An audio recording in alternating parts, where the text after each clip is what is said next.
Good morning. Good morning. It's so great to see all of you here this morning, and we have great weather, a little chilly, but I'll take it. So it's my pleasure to be here this morning. Welcome all of you. My name is Tammy Boylan, and I am the Center Services Director here at Active Aging and the chairperson for today's event. I get the pleasure to working with a really great committee to put today's events together. So at this time, I would like to introduce Krista Geer, who is our Executive Director here at Active Aging. Do I introduce Ken? Good morning. It's great to see you all here. Thanks for coming. So I'm honored to welcome you all here today on this special day that's set aside to remind us all to show our appreciation to those who defend and protect, regardless of where they're needed, when they're needed, or what they're asked to do. Today we thank our veterans for their service. Service is defined as the action of helping or doing work for someone. To me, that definition doesn't really meet the muster of what our veterans have done for us. Thank you for your sacrifice, for leaving your home and your loved ones to answer the call of our nation. Thank you for your selflessness, for the blood, sweat, and tears you willingly give to ensure the comforts that we enjoy every day. Thank you for your devotion, for the love and loyalty that you show by placing yourself in harm's way for the freedoms we hold so dear. Thank you for your courage and commitment, for answering the call no matter when or where. Because of your selfless sacrifice, courage, and commitment, our country still stands, our liberties and rights still survive, and freedom still reigns. Every freedom we appreciate was earned by you and many men and women like you. The freedom of speech, the freedom of religion, and the right to vote, earned by veterans, given to Americans, denied so many others. The gratitude that we express today could never adequately repay the debt that we owe for all you've given us. But we will endeavor to make this day deserving of your efforts. Thank you all so much.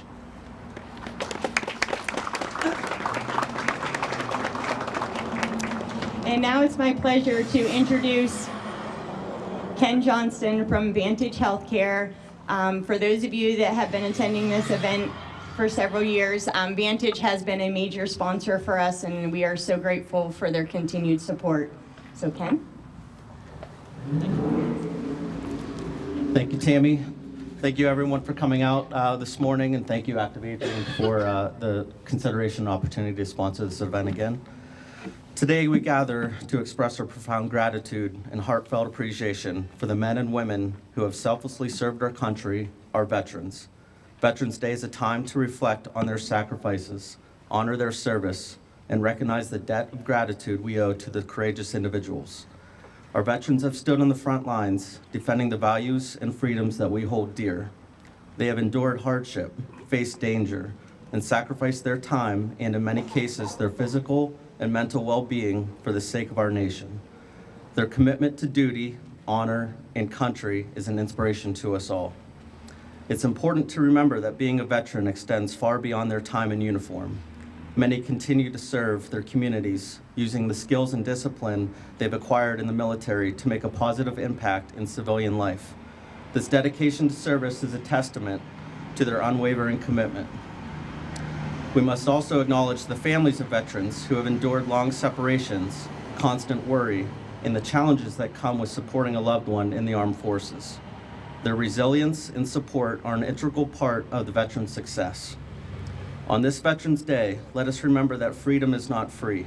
It is paid for with the sacrifices of these remarkable men and women. We must ensure that our veterans receive the care, support, and respect they deserve. This includes access to quality health care, education, and job opportunities. It means being there for them as they have been there for us. So as we observe this day, let us take a moment to thank a veteran, to listen to their stories, and to understand the profound impact they've had on our nation. Let us also renew our commitment to ensuring that our veterans are honored and supported, not just on this day, but every day.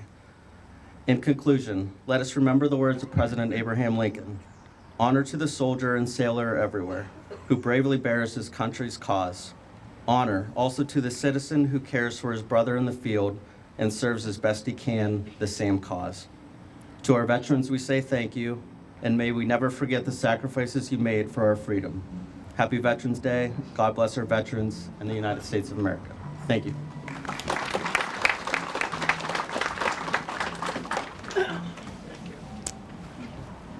Is Pastor Travis here? All right.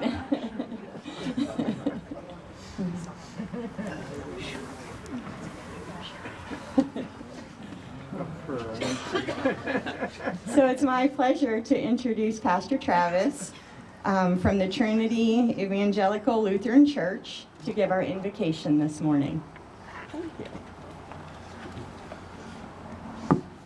Peace be with you.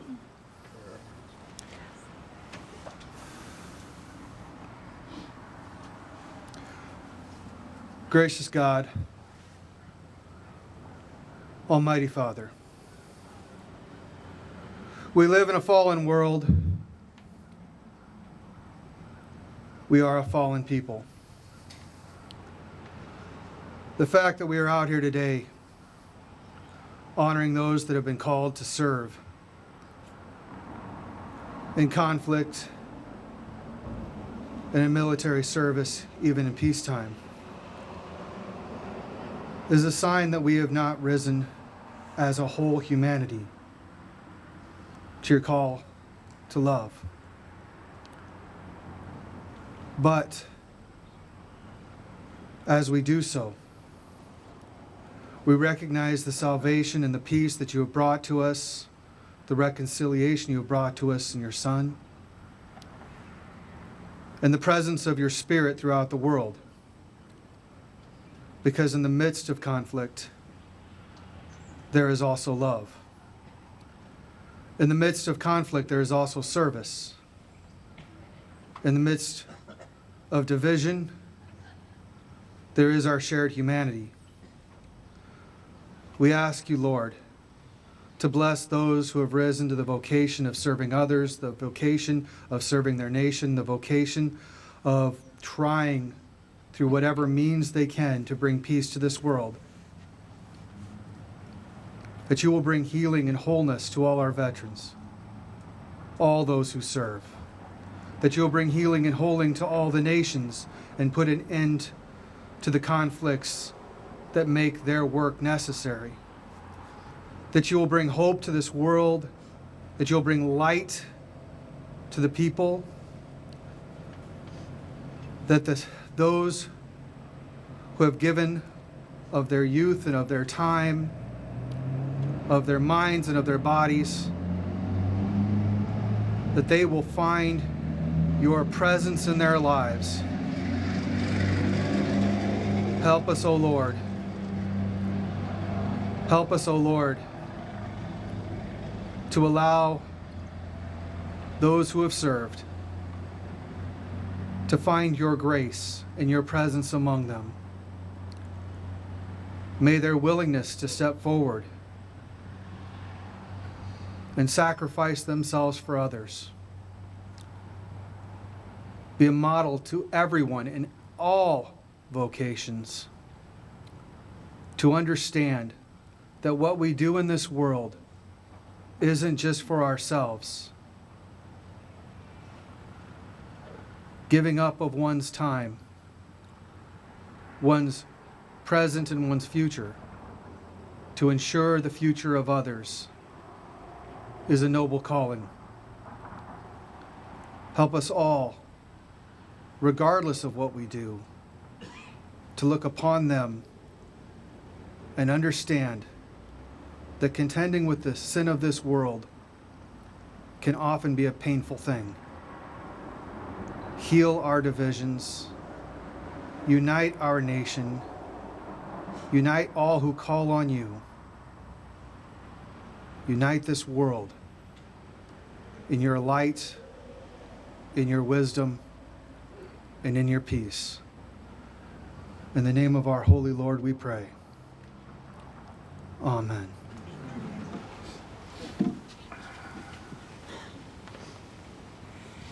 Thank you, Pastor Travis. And now if we could have the VFW Post 2006 Color Guard and the Vietnam Veterans Post 52 present the flag.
And now Faith Smith from Meadville Area High School will sing the national anthem.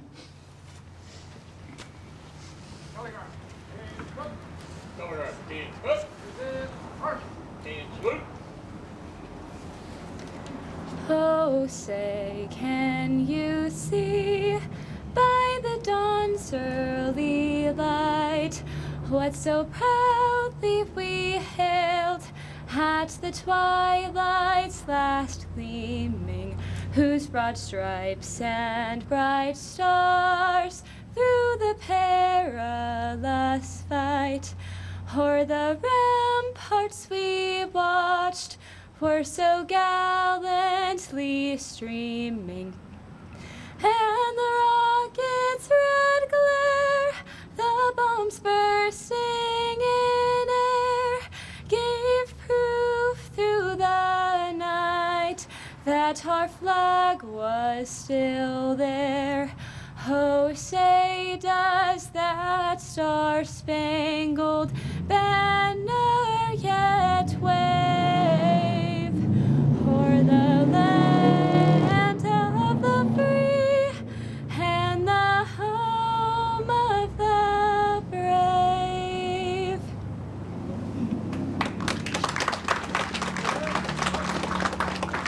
And now we'll have our moment of silence and Pledge of Allegiance from the Girl Scouts of Western Pennsylvania, troop number 36864.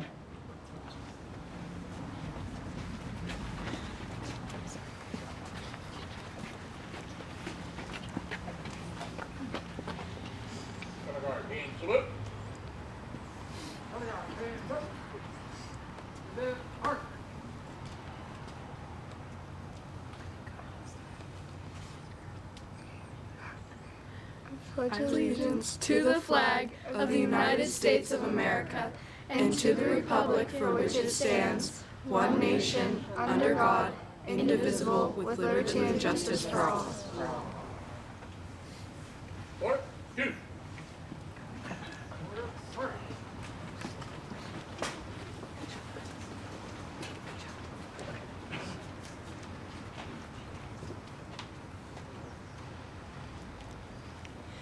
And now we can proceed inside. We're going to do the missing man ceremony with the Vietnam Post 52, and then we will have breakfast. Morning, everyone. I'd like to take this time to do our missing man ceremony. Please direct your attention to the table placed in front of the room. It is a physical symbol of the thousands of American POWs and MIAs still unaccounted for from all foreign conflicts. We would ask you to reflect in a silent prayer for those warriors who have yet to find their way home.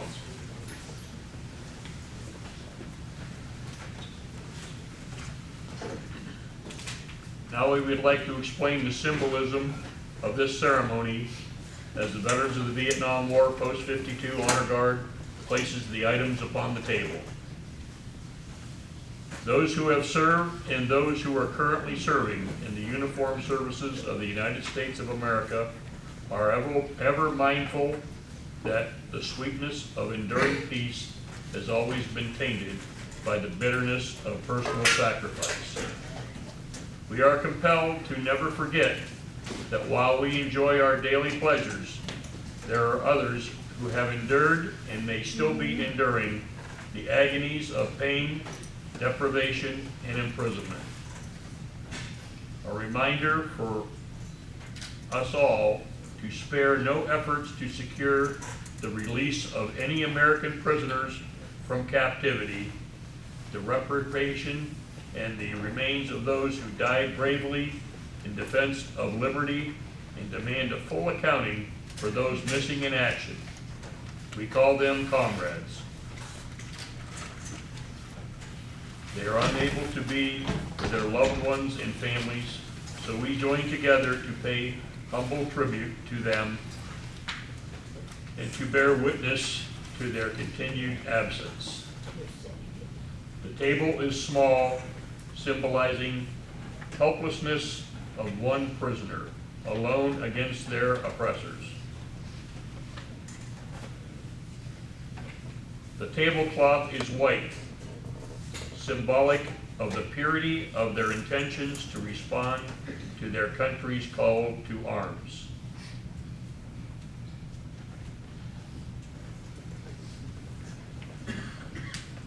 Our comrades are missing from the United States Army.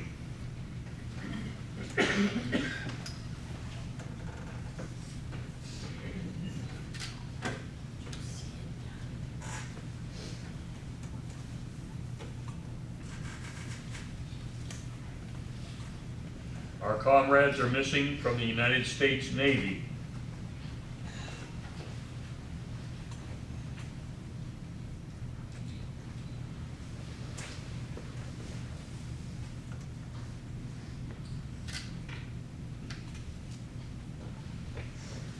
Our comrades are missing from the United States Air Force.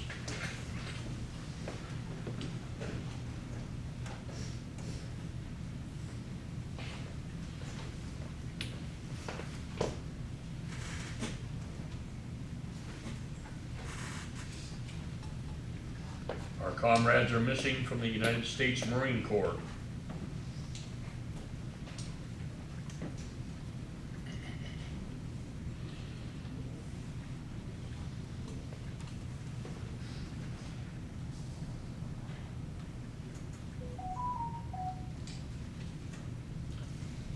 Our comrades are missing from the United States Coast Guard.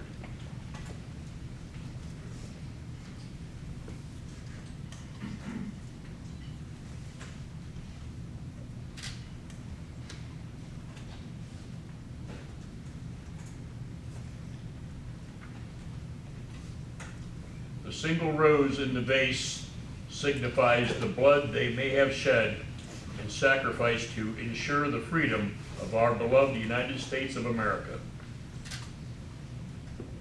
The rose reminds us of the family and friends of our missing comrades who keep faith while awaiting their return. The red ribbon on the vase represents the red ribbons worn on the lapels of thousands who demand unyielding determination, a proper accounting of our comrades who are not among us. The slice of lemon on the plate reminds us of the bitter fate.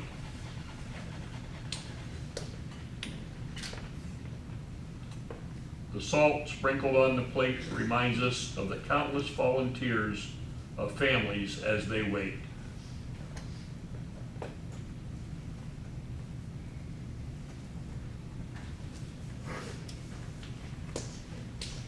The glass is inverted. They cannot toast with us at this time.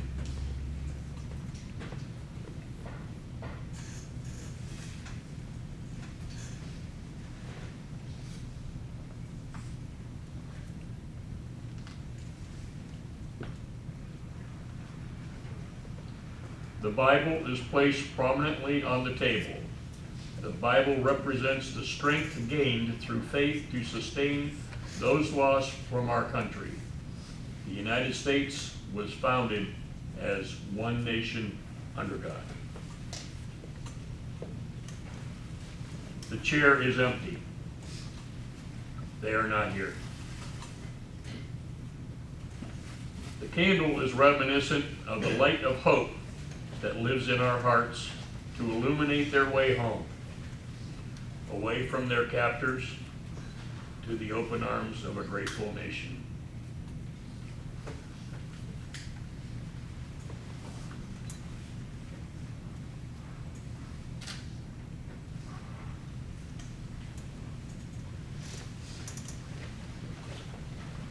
The American flag reminds us of the many of them have never returned and have paid the supreme sacrifice to ensure our freedom.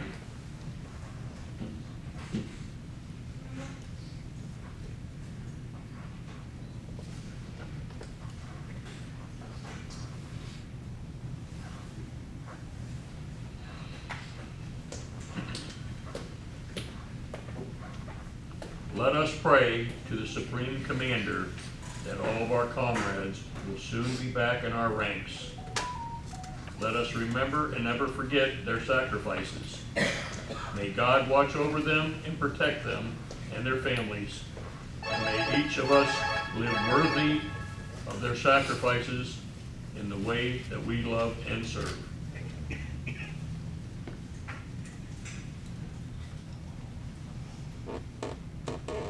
Face forward, marker. Thank you. That concludes our ceremony.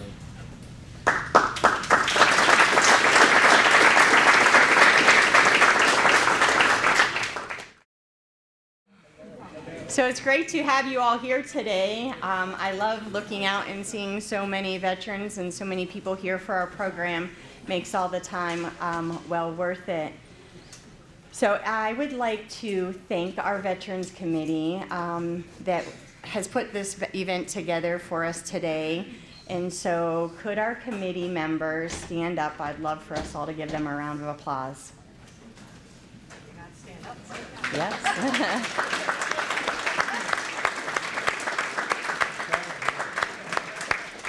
We are missing a few of them that were unable to be here, but thank you so much. I appreciate all of your time and effort. I'll put a plug in there if any of you would like to join us on this committee. We meet once a month, starting in around March, right up through October. We usually don't hold a meeting in November unless we have something we're frantically trying to fix, but hey, we haven't had to have that, so we're pretty good. So thank you so much for your continued support to the committee there. And I would also like to take this time to thank our sponsors. We have the Vietnam Veterans Post 52, the VFW Post 2006, Armstrong Cable, Cool 101.7, Active Aging and the Active Aging Foundation, PA Link, the Meadville Tribune, and Vantage Healthcare. So could we give them a round of applause?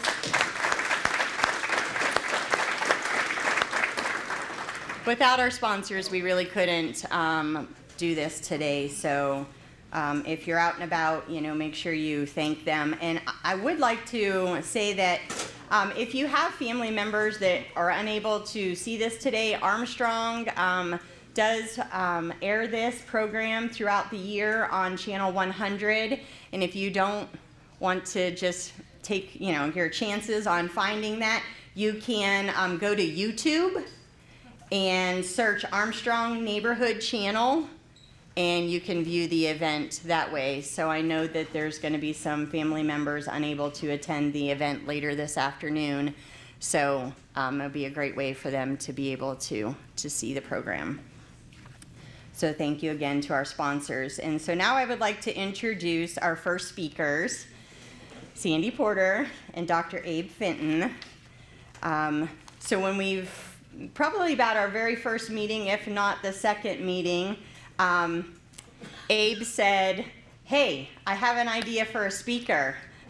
And I said, "You do?" Because for those that are on the committee know that that's our biggest struggle, is finding individuals willing to stand up and speak. So Abe kind of volunteered himself, or I did after he brought up the topic.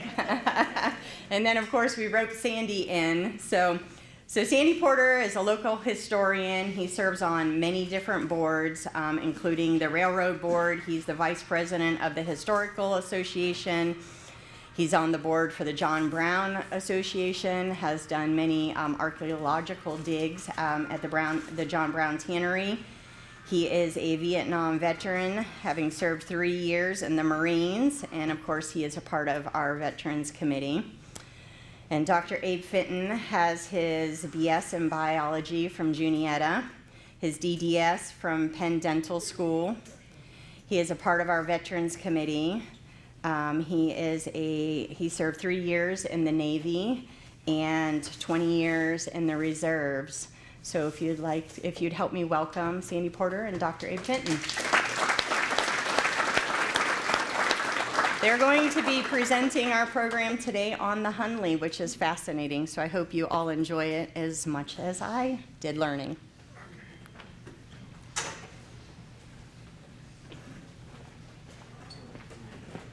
I'd like to welcome you all here. I feel honored to be in the presence of so many veterans.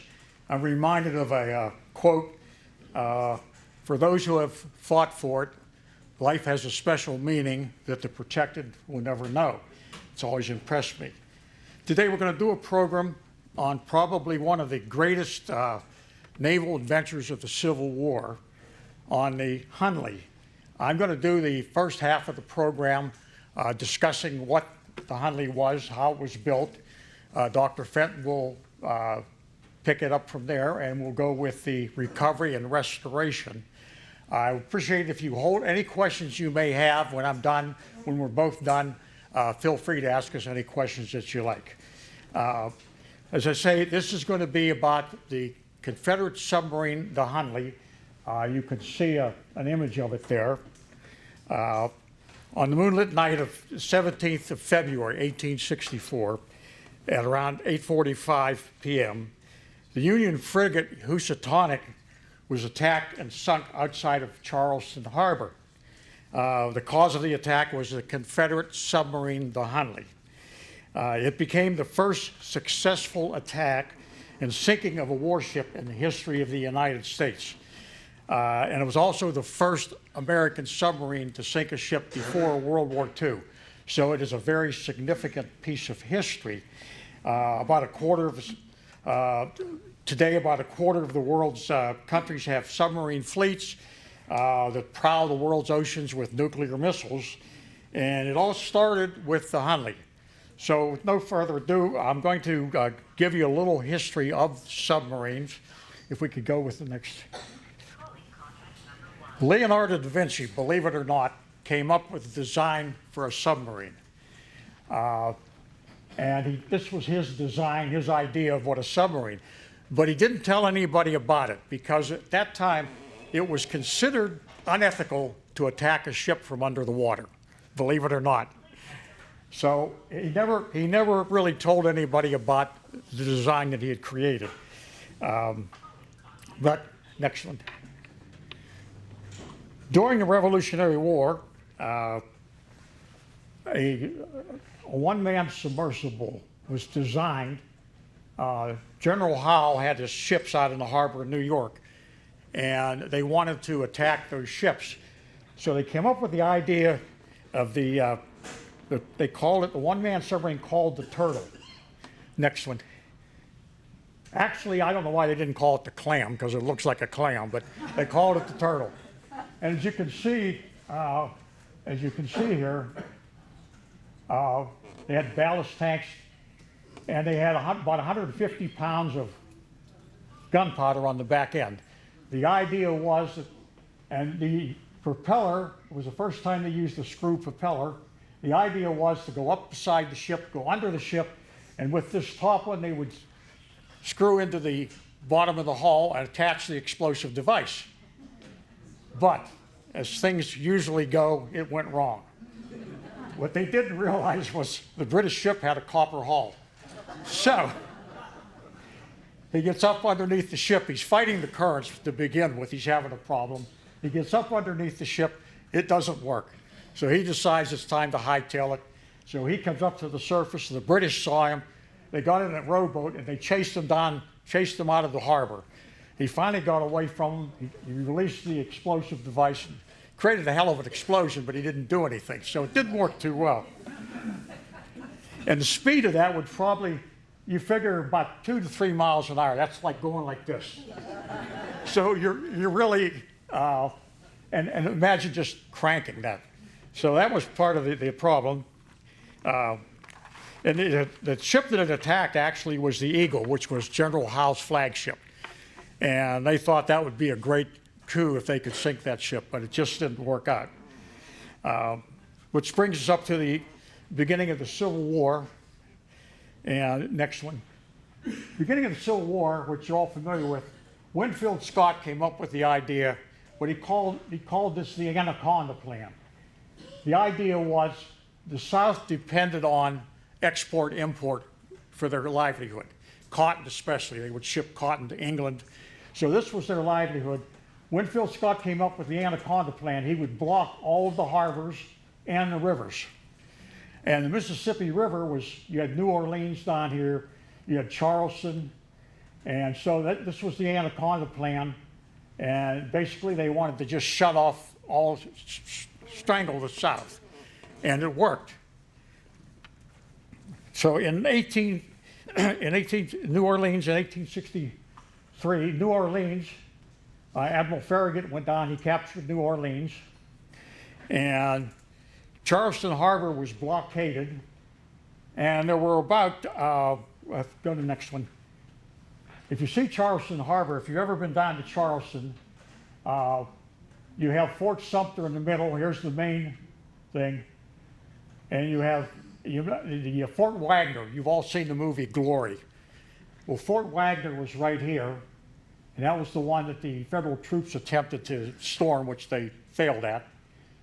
But they put a blockade across the mouth of the harbor. There were about 80 Union ships. Some of them were ironclads.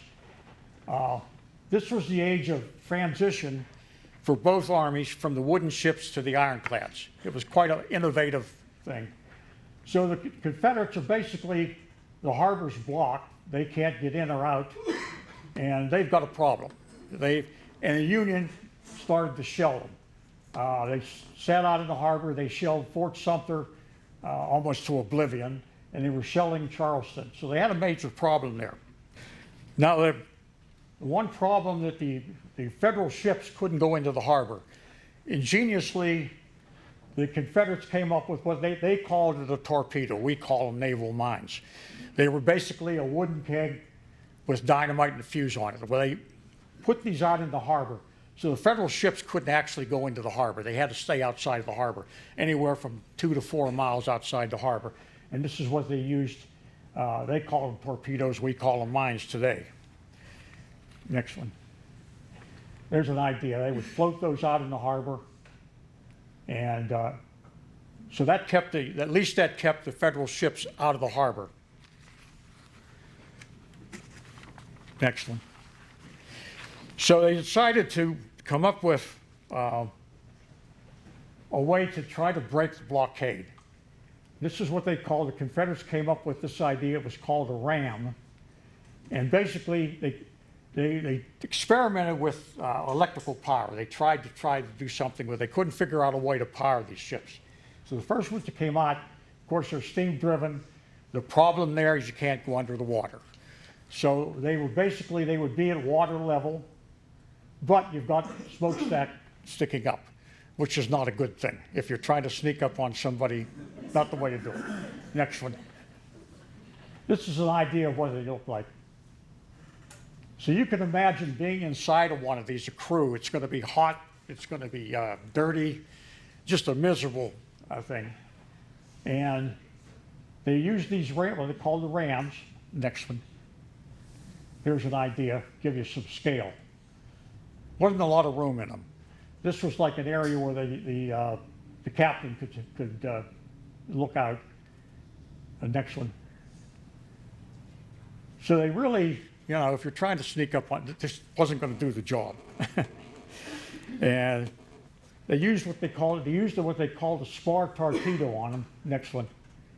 Now the ram, they call them Davids, for want of a better word. And the only successful attack that they had, the one David went up against a Union ship, and it actually, with a spar, and I'll show you in a minute what that was, it actually attacked the ship. It exploded a charge on the side of the ship, but it didn't sink it. It just basically damaged it. So it didn't officially sink it. And so it wasn't a next one. Okay. So they decided they had to come up with a new idea, and they came up with, they wanted a submersible, something that could go under the water. So they came up with the idea of the Hunley. And this was a painting that was done by a man by the name of Campbell. Prior to them recovering, and Dr. Fenton will go into that, prior to recovering it, they actually didn't know what it looked like. They knew what it was, but they didn't really have any idea. This Campbell did this painting. General Beauregard, who was in charge of the control, he was kind of a vain person, and he wanted a record of the Battle of Charleston. So he had Campbell go around and do different drawings and paintings, and Campbell happened one day to come across them refitting the Hunley. So he did this drawing of the Hunley, this painting of the Hunley. So until it was recovered, this was basically all they had to go on. This was what they had the idea. The next one. There you can see it better there. So the Hunley was 40 feet long, at 5 foot high, and approximately 4.5 foot wide. And it had a crankshaft running through the middle of it. If you go to the next one. It had a crankshaft running through the middle of it. You had 2 entrances and exits. They were about 18 foot above the deck, and they were only 14 inches in diameter, which doesn't give you a lot of room. It's like getting in a burning barrel and leaning down.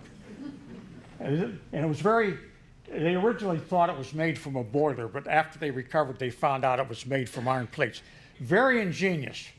It was iron, and you had a crank, and I'll show you that in a minute, to propel it. You had 8 or 9 men inside, and 7 of them would be running the crank. This was if they were near the surface, they popped these tubes up so they could get air into it. And they had a weight on the bottom to take it down, ballast tanks in the front and the rear. So it was pretty Very, very sophisticated for the time. They were desperate. They needed something. Go to the next one. Now this is what it looks like inside. Now you can imagine that's 4 foot in height, and you can't even stand up in it. And they had a bench, the original, this is I believe a mock-up, the original had a bench in it, 18-foot bench. And you got 7 or 8 men sitting on this bench side by side, and they're cranking. And you couldn't even sit up, you had to bend over, which kind of worked out because it counterbalanced. If they would have been standing up, the thing would have been going like this. The fact that they had to crouch down kind of balanced it out. But this is what they had to work with. They had this hand crank, and they would sit here. Next one. There's the crank. Next one. That gives you the scale. Now, can you imagine being inside this thing for an hour or 2 hours at a time and sitting there cranking this thing? And the maximum speed was 4 miles per hour. That's about the speed of the average person when you're walking. That's about how fast you're going. And it was designed lengthwise to go through, be able to go through the water. Next one. There's an idea there. And next one. There you go there. You had 7 or 8 men, depending, cranking. You had the captain. He would control, basically, he would control the rudder. And on the side, it had 2 fins to, and all he had basically to work with was a handle. Now, when they went out in it, how I got interested in this is one of the men on the boat was a man by the name of Wicks. And of the 8 men that perished in it, he was the only one that had family. And my sister-in-law called me up one day, and we were talking, and come to find out that my brother-in-law is a descendant of Wicks. He's one of the few living descendants. So she kind of got me interested in it, and I started to read up on it, and I said, my God, this is fascinating. This is something, you know, they're crazy to do this. You wouldn't get me in that boat if you gave me $1,000, you know. But and yeah, the captain, this would be the captain here, and that would be a man by the name of Dixon. And I'll get into the crew later. But you're in here, and you're cranking this thing for an hour, 2 hours. You're just sitting constantly cranking. And one thing you had a problem was air. You say, well, what about the air? Well, they ran a lot of tests with it. They found out after about 5 minutes they used a candle for lighting. Well, the candle went out. But after they practiced with it, they could actually go down and stay down for 2 hours. They could stay under the water for 2 hours. I don't know how they did it because you've got all those men breathing in there, but they did it. They did several test runs on it. So they, now the next one, that gives you an idea. Look how cramped you would be. And I don't think they had really good deodorant back then. So I would suspect that maybe, you know, 2 hours down there sitting that close, it'd be like, you know, they didn't have any Old Spice back then. But that gives you an idea, a scale of, and the interesting thing is, if the sub starts to sink, the guys on the end, they can get out. If you're in the middle, you have to wait. It's, you know, one man at a time. Yeah, during the test, they were able to get up to about 4 miles per hour was the maximum speed. Plus, you've also got, they're working against a lot of currents in the harbor. So it really was quite a task. Now, the Hunley, twice during the test, they tested it from the summer through the fall of '63. They ran many tests up and down with the crew. And of course, as inevitably, they had 2 sinkings. The one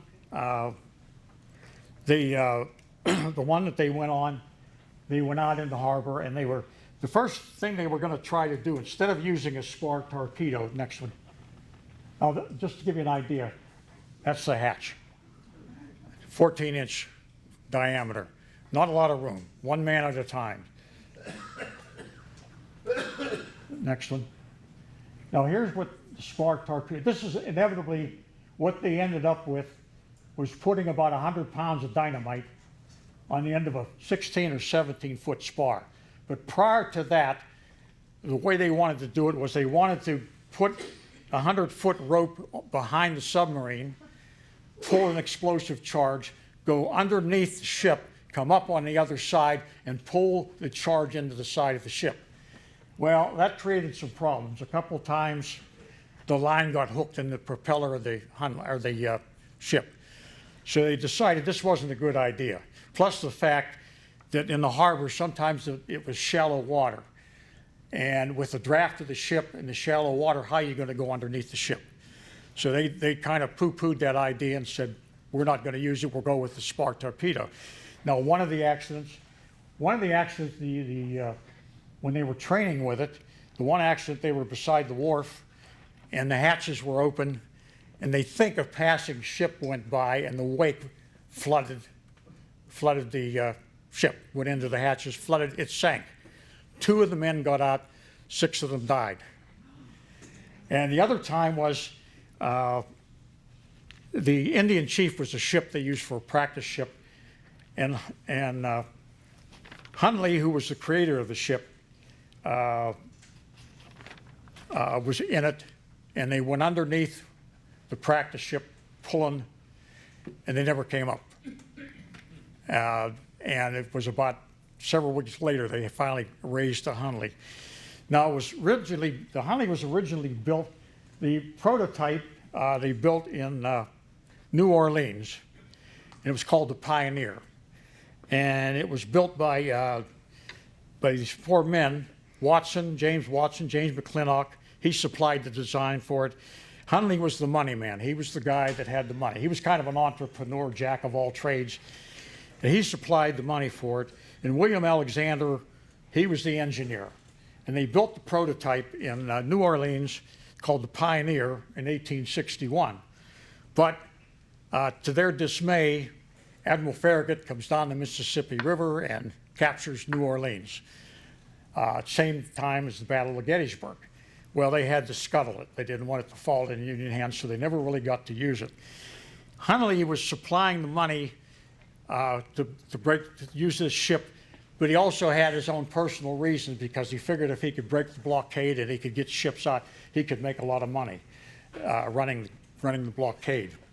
Then they built the second ship called the American Diver, and that one accidentally sunk. Now the Federals, they got wind of it. Their spies alerted them to the fact the Confederates are up to something. We see this thing floating around in the water. We see them going up and down in the harbor. So they were well aware of the fact that the Confederates were building something. And finally, they actually did find out about the Hunley, because you can't be going out in the harbor doing practice runs and not somebody's going to see you. So they were on the alert.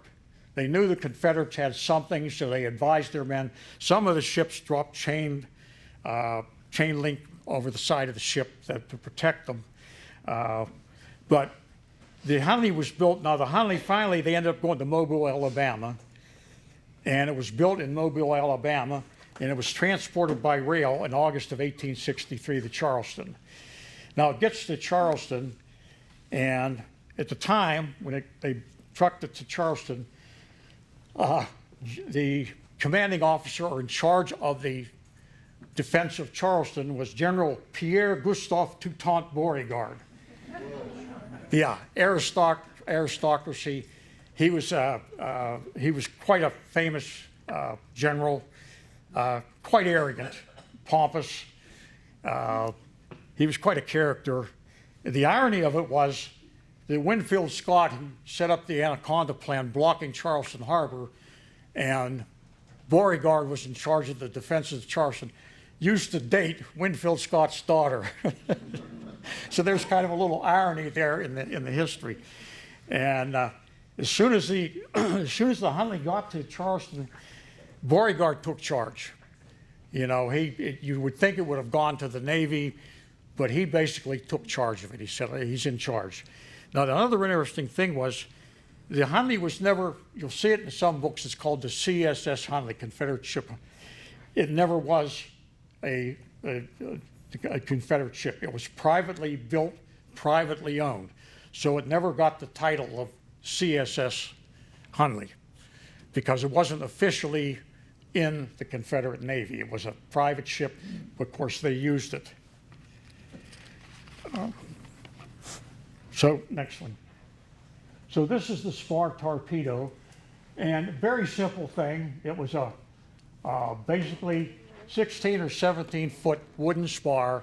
It had a hook on the end and 80 to 100 pounds of dynamite in it. Well, it was a mixture of some other chemicals in it. So the basic idea was that you went up, you rammed into the side of the wooden hull, you stuck that in there. They had a lanyard on it, you got away, you pulled the line, the charge went off.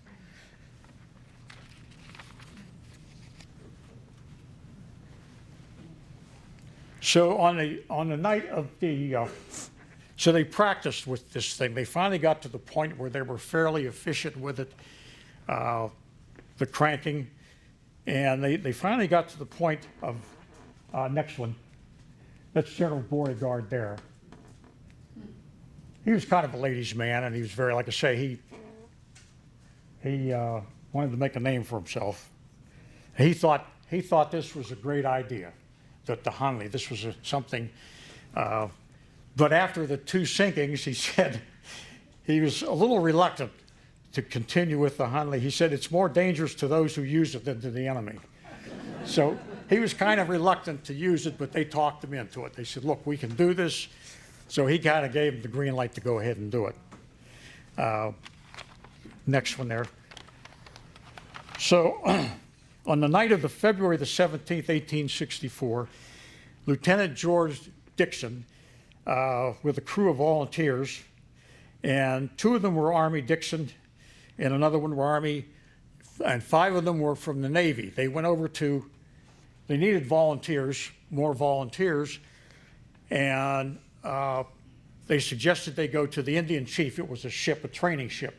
They said, these are new men, young, they're more likely to volunteer than an old-timer. Those of us in the service know once you're in there for a while, you learn real quick, never volunteer for anything. So Beauregard sent them over, said, go over there and talk to these guys. There are a lot of young men there that probably, but Beauregard said, I have one stipulation, that you tell these men prior to them volunteering that we've had these men killed. We've had 14 men die on this ship. And so he stipulated that you have to tell them that. Well, needless to say, they volunteered. They were all volunteers. They volunteered to go on that, and for the life of me, I can't figure it, that goes to show you the spirit of the Confederacy at the time. They were willing to, they knew, prior to going on this, they knew that the odds were that they might not come back, but they were still willing to go with it. So on the night of the 17th, February 17th, George Dixon, and he took a crew of 7 volunteers. Now Alexander, who helped design it, was supposed to be on the ship. That would have made 9 of them. The day that they planned to go out after the Housatonic, he was called back. He was called back to design some new weapon. I think it was a cannon or something. So they called him back. So it probably saved his life. He wasn't on it, because every other time that they practiced with it, he was aboard. So they went out, and the next map there, next one. This is the ship that they were going after. This was a sloop. It was sail-driven and steam-driven. It was a sloop, 31 cannons, and it was approximately 4 miles outside of the harbor. Well, during their practice ones, they would look at different ships and decide which ones. There were some ironclads. Well, obviously, you're not going to go after an ironclad. It won't work. So they decided on the Housatonic. They said, this is our target for the night. So next one. So here's Charleston Harbor. They're up here, basically, and they're going to go out here. Here's where the Housatonic was. So it's about an hour to an hour and a half trip. So this was their target. This is where they decided to go. One agreement and one of the I said there was 2 Army and 5 Navy men. They got, but the one man to this day we don't know who he was. The rest of them, and Abe will tell you about that, but they haven't figured out who he was. But they went out and they started from the Battery Marshal out here, and they go out there, and as they get out there to the Housatonic, it was a 205-foot sloop. It's a pretty good sized ship. And they came up for observation, and the one sailor saw something in the water. He watched it, he looked at it, and he goes, something's wrong here. He sees this thing coming through the water, and he goes to one of the officers, and he says, hey, I think we got something funny going on here. And the officer goes over and he looks at it. He said, that's nothing but a log. You know, that's just a log floating in the water. Well, meanwhile, as he's watching it, it's getting closer, getting closer. All of a sudden, he realizes that this log is going against the current. And then, well, that can't be. The log doesn't go against the current. So he sounds the alarm. You know, we've got the Confederate contraption coming at us. Well, by the time he sounds the alarm, it's too close. They can't lower their cannon low enough to shoot at it because it's close to the ship. So they start firing at it with shotguns and rifles and everything to no avail. It hits the side of the ship. There's a large explosion on it. Next one. Here it is going out. Next one. And next one. So it hits it below the water line. The Housatonic sinks in 5 minutes. Yeah. Well, they had 100 pounds of explosives on there. You know, on the side of a wooden ship, it doesn't take a whole lot. And they hit it, and within 5 minutes, it went down. Now, it was in 30 to 35 foot of water, next one, and it sinks. So 5 crew members were initially killed from the explosion. There were 160 men on the boat. The other 155 were saved. They actually had to climb up into the rigging and wait to be saved. Now, prior to that, the idea was that after the Hunley was going to go to the other side of the harbor, about 2 miles away, and land over there. They were going to use a blue signal lamp. Now, in a lot of the research that I've read, they say a blue lantern. Well, one of the problems that came up, and Dr. Fenton will go into that a little more, they found a lantern in the Hunley, but it had a clear lens. Well, this created a conundrum. Well, they were supposed to give a blue signal, but the lantern doesn't have a blue lens. Well, found out that back then, what they considered a blue lantern was what we call today a modern day flare. They would take a container, put chemicals in it, and it was the Federals used it, the Confederacy used it, and you would light that and it would flare up. And it's a forerunner of today's flares. So that kind of solved the mystery of, well, why wasn't there a blue lens on the lantern? So then there was a debate. This Battery Marshal, one faction said they saw a blue light, another one said they didn't. We don't know. After the explosion, they waited for the Hunley. They built a bonfire on the shore. The Hunley never showed up. It hadn't returned by morning. Had the Hunley been truly lost, which was it's going to return, how do you explain the demise? What happened? Why didn't it come back? This has been the ongoing mystery for 130 years. What happened? For over 130 years, searchers, they've looked for the Hunley. No one's been able to find it. 1995, it was located. In 2000, it was brought back to be restored. And Dr. Fenton will go into that part of it and explain to you what happened there. So for 130 years, nobody knew. Everybody searched for it, but nobody could find the Hunley. And the big mystery was, what happened? Did it sink because of the explosion? Did it sink because it was hit by the Housatonic somehow? And then one theory is that the explosion may have caused them, because if you're 17 foot away from a 100-pound explosion and you're in a submarine, what kind of concussion are you going to get? You know, and Abe will tell you about that, explain that to you, the theory behind that, because it was always, well, what caused it to sink? Why did they not, or even attempt? You know, the other times that it sank, when they pulled it up, they found the men in positions where they were trying to get out. When they pulled the Hunley up, the men were all, their remains were in the exact positions that they had been prior to the attack. So it was created quite a mystery. So at that point, I'm going to let Dr. Fenton take it from here.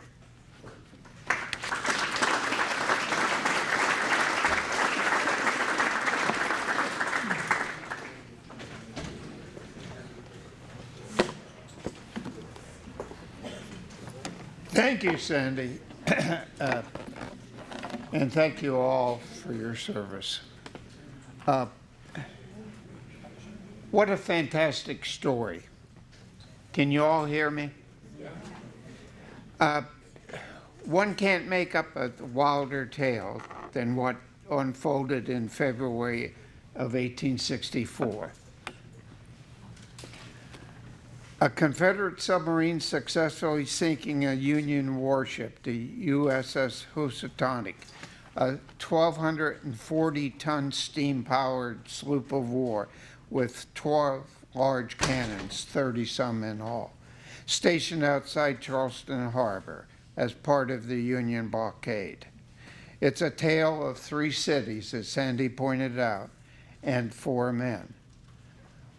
Horace Hunley, the financier, George Dixon, the captain, the engineer, and second in command, William Alexander, and McClintock, the operator of the Mobile tool and die shop that fabricated the submarine. To further add to this story, Confederate lore existed of a love story between the leader of the Hunley sub's crew, Army Lieutenant George Dixon, and a Confederate belle by the name of Queenie Bennett. You can't make this up. Who supposedly gave Dixon a $20 gold piece to carry with him during the war as a good luck charm. And we'll talk about this later. After the successful attack on the Housatonic, the sub Hunley simply disappeared, as Sandy pointed out, at about 4 to 5 miles out of the Charleston Harbor. The time, 20:45 or 8:45 p.m. on 17th of February, 1864. She would remain missing for over 136 years. The attack plans called for Dixon to single by a carbide lamp, which Sandy went through, and it was called the blue light. And he explained all that was a flare and not a type of lantern. Anyway, when the Hunley failed to return to Sullivan's Island, the worst was expected. However, the Confederates were not aware of the success of the attack until about a week later, when a federal picket boat was captured by the Confederates and learned about the sinking of the Housatonic.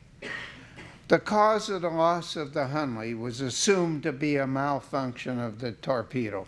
It wasn't actually a malfunction of the torpedo. They were just too darn close to the ship to survive. And they figured that the seams opened in the sub and it simply sunk by water rushing in. Well, it was all conjecture. They had no idea. The keeper of the torch that kept the story alive was a man by the name of William Alexander, which Sandy indicated.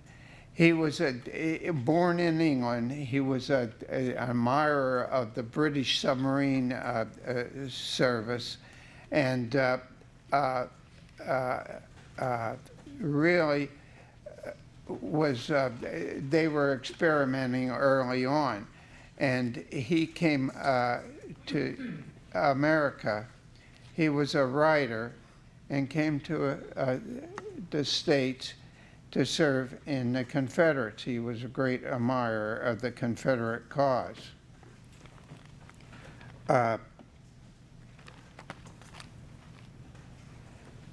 So what happened? 50 years later, the second submarine would be successful. It would take 50 years. The Hunley remained the only successful attack submarine until 50 years later, on 5th of September 1914, when the German U-boat U-21 slammed a torpedo into a British warship, the HMS Pathfinder, blowing off her bow and killing 256 men. And William Alexander had traveled all over the South trying to keep the story of the Hunley alive. He was the surviving member of the original group and would live until 1914. He died 3 months before the successful second sinking of a ship. So I don't know what kind of condition he was in, if he was aware of the evolution of the submarine to the form we know of today, and he probably was. But as the size of our subfleet grew over the years, the Hunley's role in the submarine history was slowly gaining modern notice.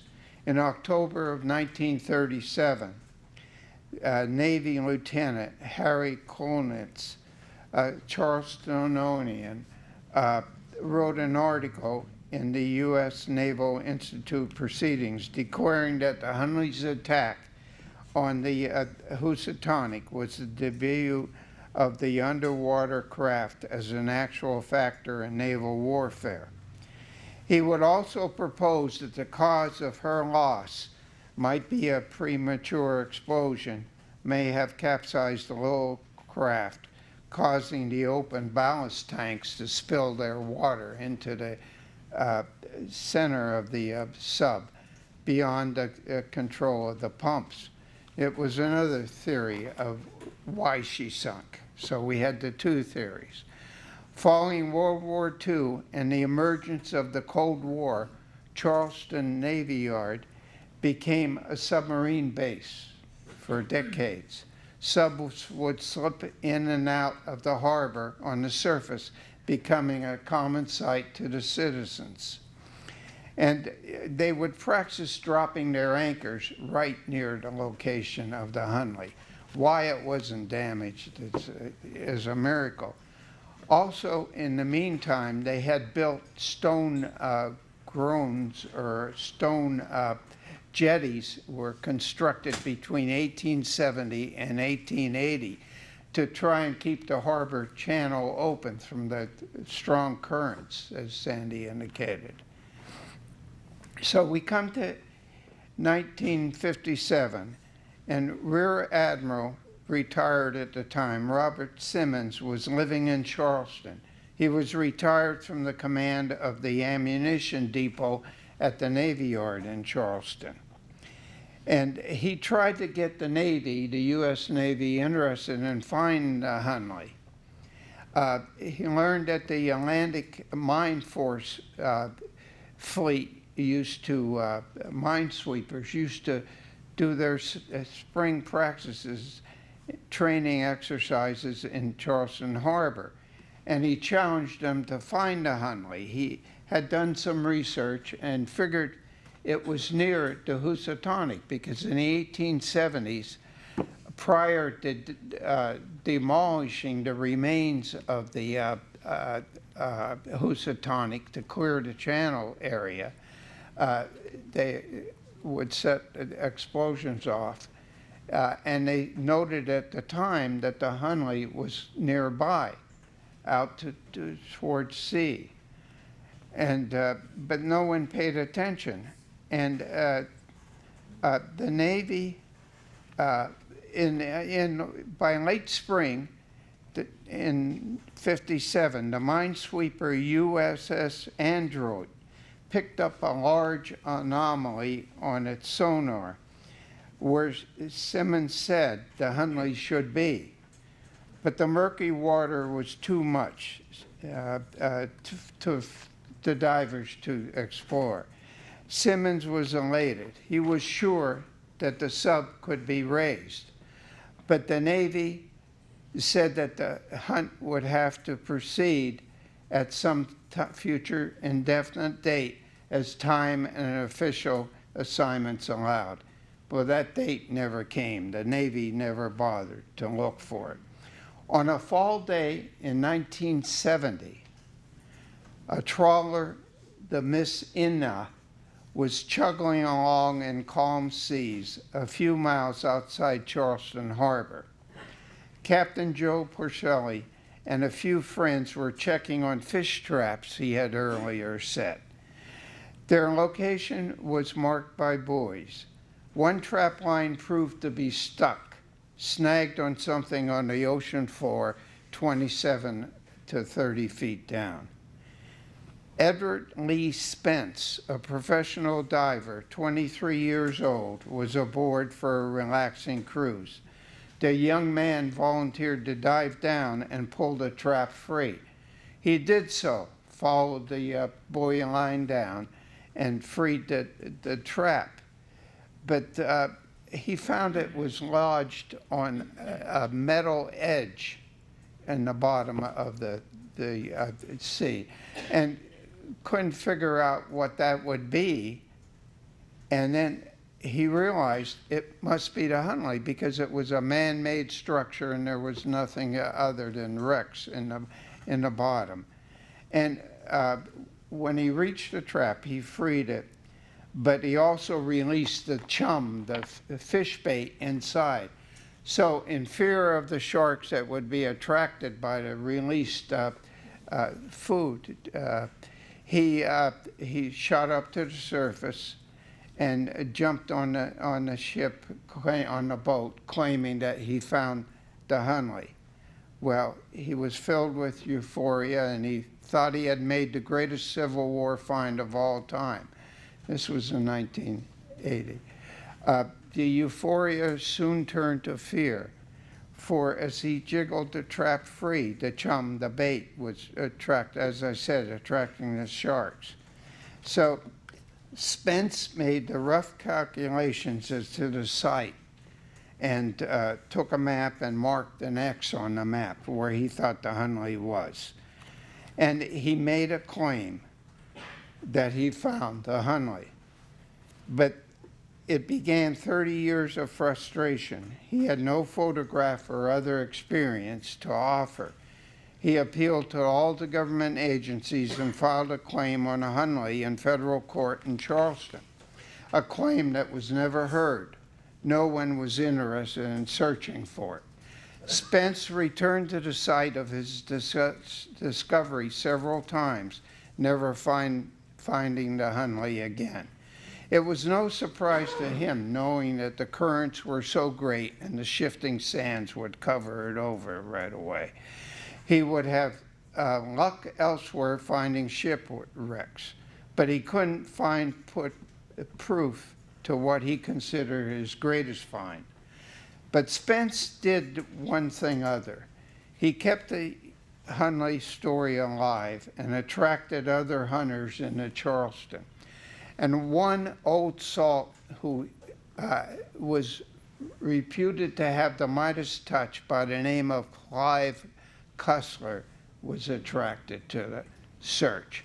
Now, Cussler was a 37-year-old who had walked away from a successful career in advertising and took a job in a Southern California dive shop.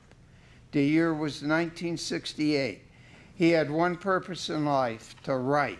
So he did. Some of you might have seen his books, paperback, Clive Cussler's.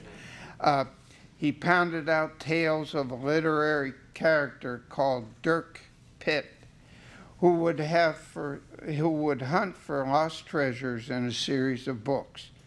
He had been introduced to scuba diving while in the Air Force during the Korean War and ordered equipment from Jacques Cousteau, the French diving pioneer. Pitt stormed on the American literary scene in the 70s, finding sunken aircraft and raising the Titanic. Soon the paperback hero became very popular, and within 7 years, Cussler was a very, very rich man. The money allowed Clive Cussler to follow his fictitious hero into underwater archaeology. He began searching for the world's greatest shipwrecks by establishing the National Underwater and Marine Agency in Austin, Texas, NUMA. NUMA was amounted the first big search in 1978 for the USS Bonhomme Richard, the flagship of John Paul Jones. It went down off the northeast coast of England after sinking a much stronger British ship. It was believed to be somewhere, get this, in a 400 square mile area of the North Sea. Needless to say, he was searching for a needle in a haystack, and it wasn't successful. It came as no surprise. The first search ended in failure. But Cussler and Numa turned their attention to other sites, and his part-time hobby led to the discovery of more than 60 vessels lost in the ocean's muck. Other hunters just watched with envy. In 1980, Cussler turned his attention to Charleston. As a child, Cussler was raised in Charleston and was fascinated with the Conrad Wise Chapman painting of the Sleek submarine, which Sandy referred to, at Mount Pleasant. And his bucket list became finding the Hunley and the Bonhomme Richard. He still hasn't found it. The first search in 1920 concentrated on the 2-mile area around the Housatonic sinking site and shore. It was a summer of long, hot days on the water and longer, fun nights on beach parties. The summer of 1980 became, in Clive's words, the great trauma of 1980. The summer of 81, Numa and Cussler were back in Charleston for her second, more serious look. For nearly 2 weeks, his team dragged electronic scanners across 16 square miles of ocean. They hit sunken Confederate blockade runners, lost Union ironclads, and previously charted obstacles, but nothing that appeared to be the cigar-shaped submarine. Feeling like he would never find the elusive sub, he put his search on hold and returned to his writing, but never forgetting the Hunley. Meanwhile, in the early 80s, after a decade of work at the South Carolina Institute of Archaeology and Anthropology, Mark Newell was going on his own search for the Hunley. Newell grew up near an English subbase in England and was interested in the American Civil War submarine, which he found very appealing. And in the early 20s, his life work became journalism, and he left England for the warm climes of the Caribbean, freelancing stories as he traveled.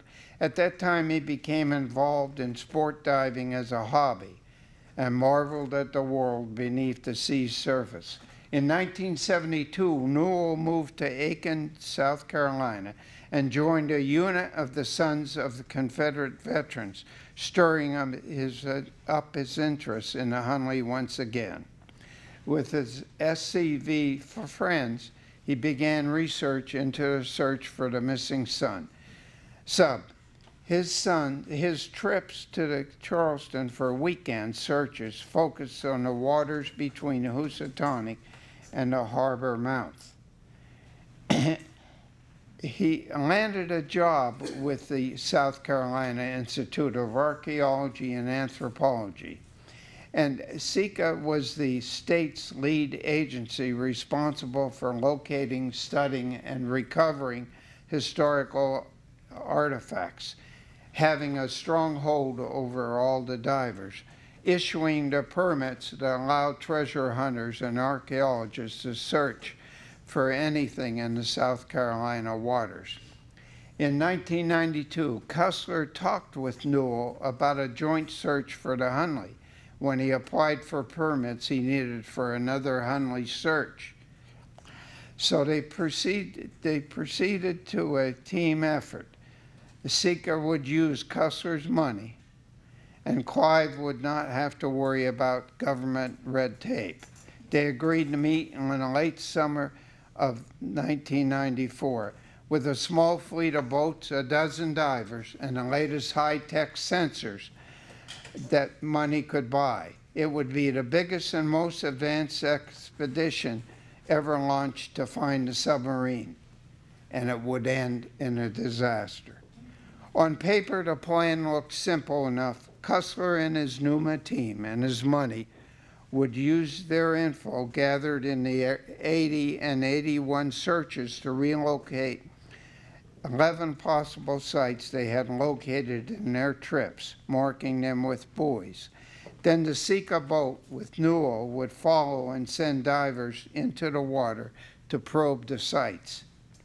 Cussler's boat was manned by Numa and Ralph Wiebanks, a former SECA archaeologist and veteran of the 80s searches, and they used a magnometer to find the targets. The tiny sensors were dragged behind the boat on a line and would pick up the presence of metallic objects below. On August 6, 1994, 2 boats left for the most extensive search for the Hunley in history. Almost immediately, everything went wrong.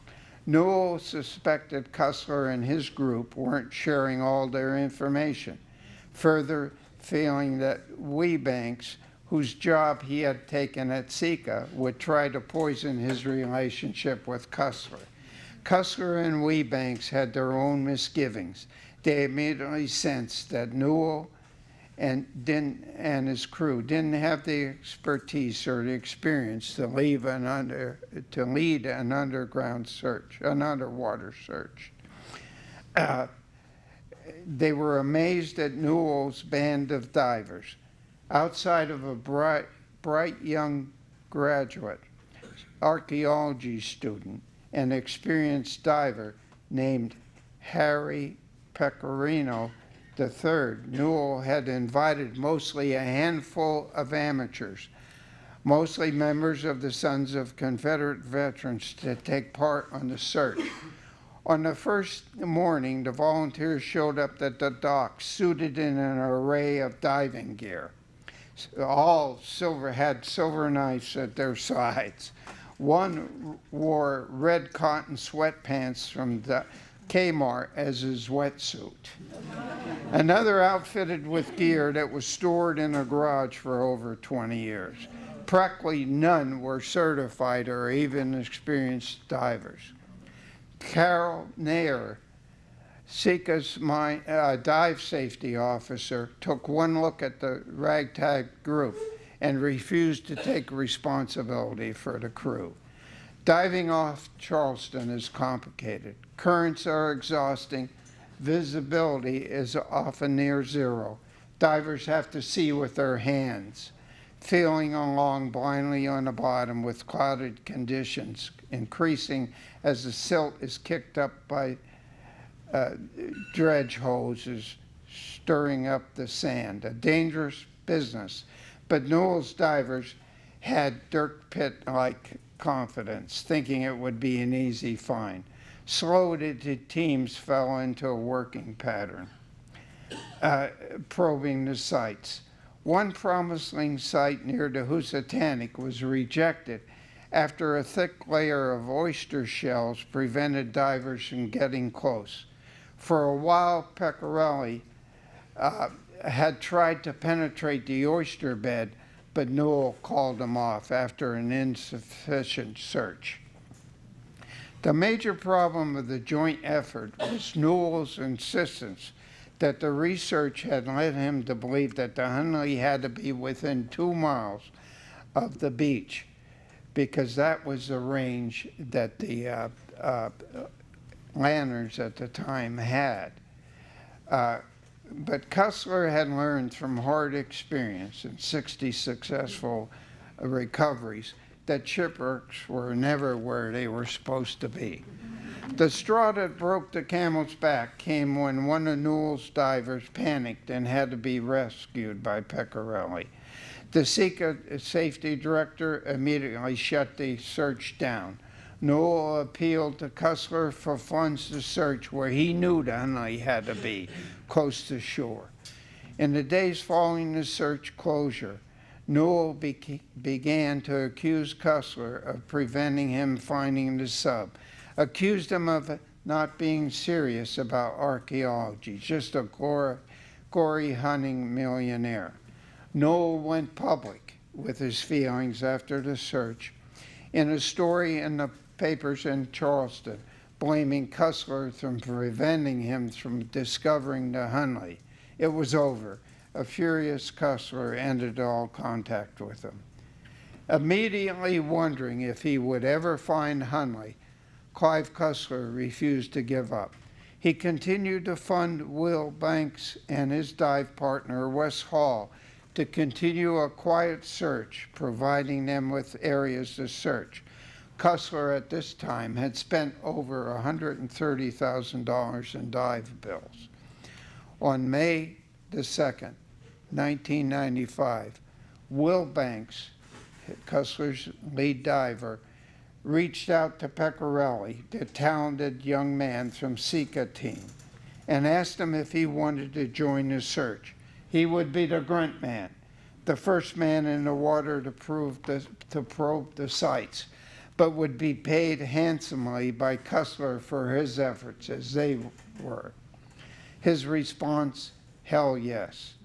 Will Banks quizzed Pecorelli as to how hard they had probed the sites when he was with Sika. His answer was very slightly, especially Site 1 on Cussler's list, which was the furthest site out to sea. A site that was covered over he realized at that time that Pecorelli, that was a site that was covered with the thick oyster beds. So after a few days of inconclusive searches, it was decided to recheck site number 1. Site 1 was near the Housatonic, but it was 1,000 feet seaward from the old wreck. No reason to believe that the Hunley would go out to sea after the attack, but Will Banks was curious. Will Banks, pulling the dive boat over the site, dropped his anchor line and hoisted the red and white dive flag. Pecorelli suited up and pitched over the side of the gunwale into the emerald water on 3rd of May, 1995. He was soon down probing the site, discovered a round metal tube-like structure, surfacing to get the dive boat's vacuum hose for uncovering more of the discovery. He expected it to be possibly a boiler from the Housatonic. Wes Hall suited up and went down with Pecorelli. Hall was an expert of seeing with his hands. In murky water, just like a blind person reading Braille, he could decipher texture, measure width, and determine shape with his fingertips. After they had opened a hole over the pipe, it looked like an iron pipe with a tree stump growing out of it. In the muck, Hall felt his way around the stump and found something odd, a hinge. Boilers don't have hinges. Hall pointed to the surface and both divers went up. Wes Hall said, "It's the Hunley. That's all it can be." Pecorelli had opened a hole right on top of the sub's forward conning tower, its most identified feature. Soon Wilbanks joined the other two in the waters. They probed the rest of the shipwreck, finding the breather box with the two snorkel tubes, the portside diving plane in an up position, pointed to Sullivan's Island, home. It was found due east, seaward of the Housatonic, 5 miles out from what Cussler listed as the site as #1 possibility, due to the dive of Pecorelli in 1981. Cussler was right. Shipwrecks are never where they are supposed to be. Suddenly, each of the three divers independently began thinking of Hunley in a different way. It was a tomb, an iron casket with men inside. They rose to the surface, and the ride back to Charleston Harbor was quiet. They realized that more problems awaited and would soon arise, a fight over who owns the sub, especially. After dinner and some drinks, the three men went to the Charleston Museum, where in front of the building was an oversized model of the Hunley created by college students, and they pointed out all the incorrect features to each other, swearing at the same time a blood oath that they would talk to no one about this. Wilbanks finally reached Cussler by phone at 6 a.m. He informed him he was submitting his final dive bill. Cussler demanded to know why they were giving up. The reply was, "It's no longer necessary. We found it." Clive ordered them to return to the site and take video shots of the sub as proof of the find for a public announcement and for it to be certified officially. Doing so, they returned, videotaped the find, and left a waterproof container in the shell hole in the forward conning tower. It contained a note from Cussler and the three divers' business cards. Then they covered the lost fish boat up in the muck again. When the note was found a year later by a team of the National Park Service divers sent to verify the claim, it read, "Today, May 3, 1995, 131 years and 75 days after your sinking, Vini Vidi Vici. I came, I saw, I conquered, dude. Yours respectively, Clyde Cussler, Chairman of the National Underwater and Marine Agency." On May 11th, 1995, Cussler met the press in front of the Charleston Museum and the iron replica of the Hunley to announce the finding. He wowed the press and showed the video, and afterwards all hell broke loose. Sika demanded the coordinates of the wreck. Cussler would only say it was found far from the Housatonic and in about 18 feet of water. Now Spence, going back, remember Spence thought he found it in 1970. He was present, and he went up to Cussler afterwards and said, "You know, if it was 18 feet of water, I couldn't have found the Hunley." But actually, did he? It's thought that he did. A state of war broke out bureaucratically and legally. Alabama claimed interest in the Hunley, having been invented and manufactured in Mobile, and demanded that South Carolina share with Alabama. Meanwhile, South Carolina State Senator Glenn McConnell, an avid Confederate history buff and astute politician, ushered legislation through the state Senate, resolving to ask the federal Congress to give title to the state of South Carolina in D.C. Representative Mark Stafford of Charleston filed legislation to do it right. The state of Alabama also did the same. The GSA, the General Services Administration, stepped in and said the U.S. Navy owned it. As with all Confederate ships, it became property of the Navy at war's end. And as Sandy pointed out, it wasn't actually a Confederate ship, but a private ship. So, in June of '95, McConnell was seated as chair of the Hunley Commission, a state agency charged with the responsibility created by the South Carolina General Assembly.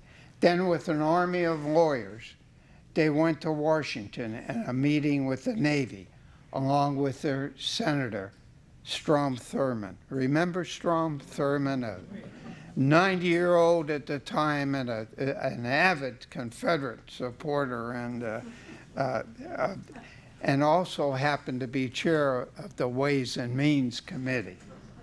So, in meeting with the Navy, South Carolina claimed that the Hunley, not being an official vessel, but a privately owned vessel, it was located in the waters of South Carolina, being 2 miles inland from the end of the rock jetties that were claimed to be South Carolina land, and therefore not in international waters, to counter the Navy's claims.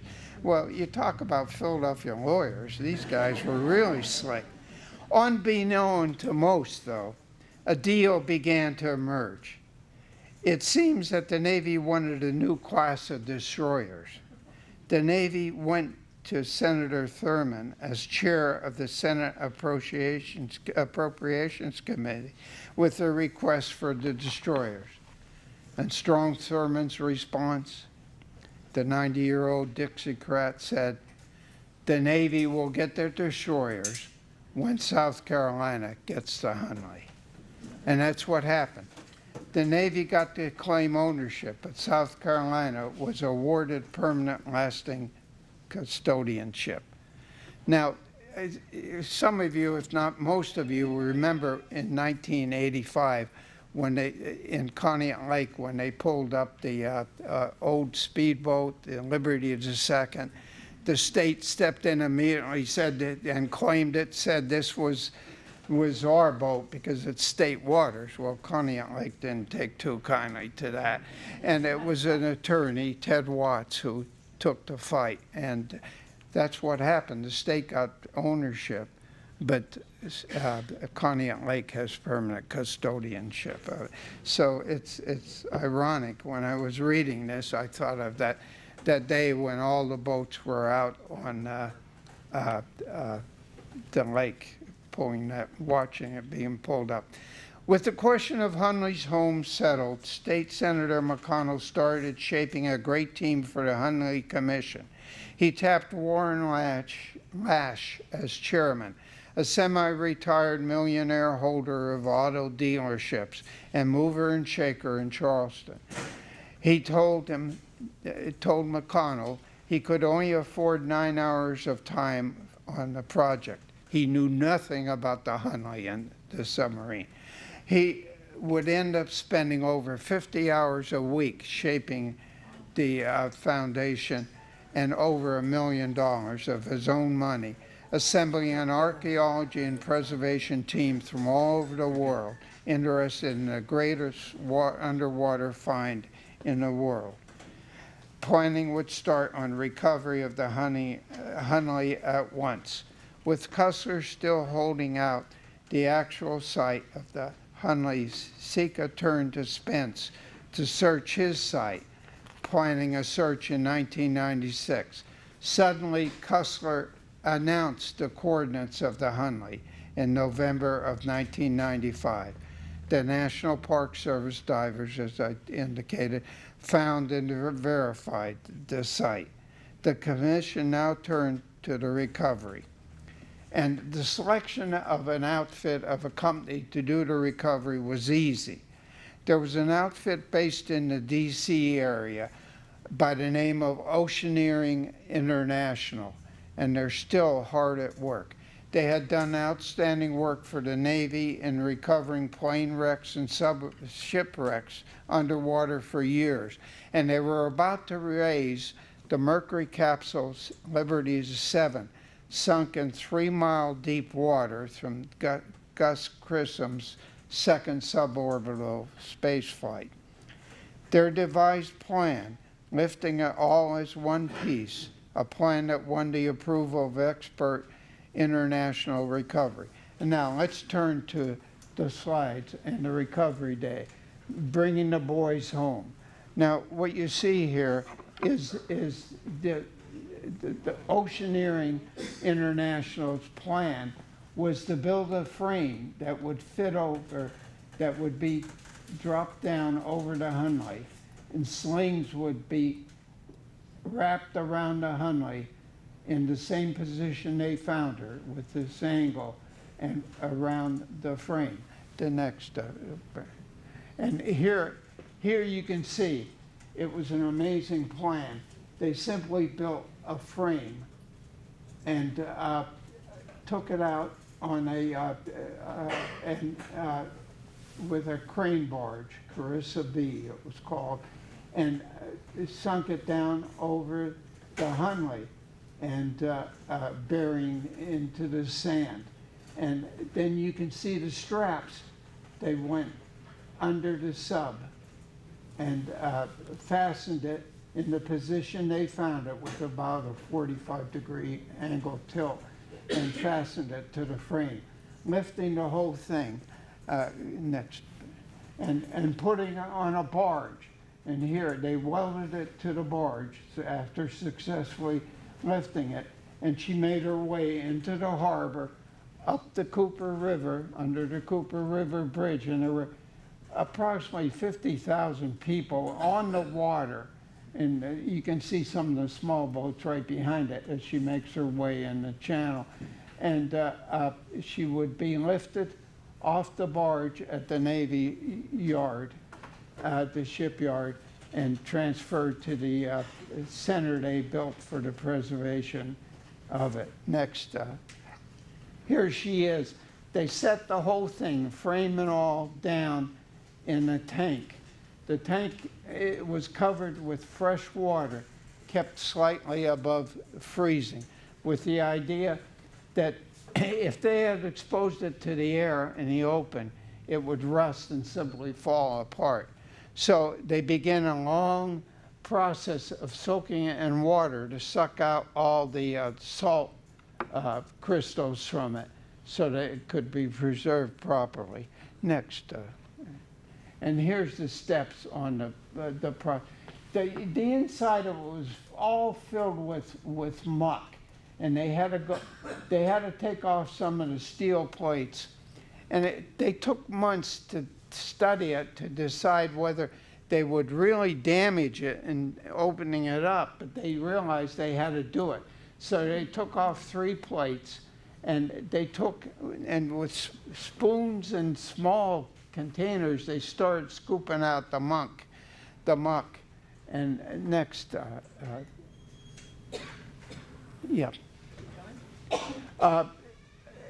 anything they found in the sub, they x-rayed and cataloged. Here's a shoe they found with the bones of the foot and the ankle and the boot. They found a number of things. As they were digging out the muck, it took weeks until they discovered the first skeletal remains. And they didn't know what they would find, but the first skeletal remains they found were horizontal near the top of the sub, and they puzzled what that person was doing. Well, here there was a breather box behind, as Sandy indicated, behind the forward hatch that had 2 snorkel tubes on. And the first crewman, part of his job would to get up on top of the bellows and push down on the bellows to get air into the sub through the snorkel tubes. And that's the remains they found, was the first remains. And then it took weeks until they got down to the bottom of the sub, and that's where they started finding a lot of things. A wallet, go on. This was an interesting find. Sandy indicated that there was one crewman that they couldn't identify. And they found these buttons, which are off a Navy, what we would call a pea coat in the modern day era, a jacket.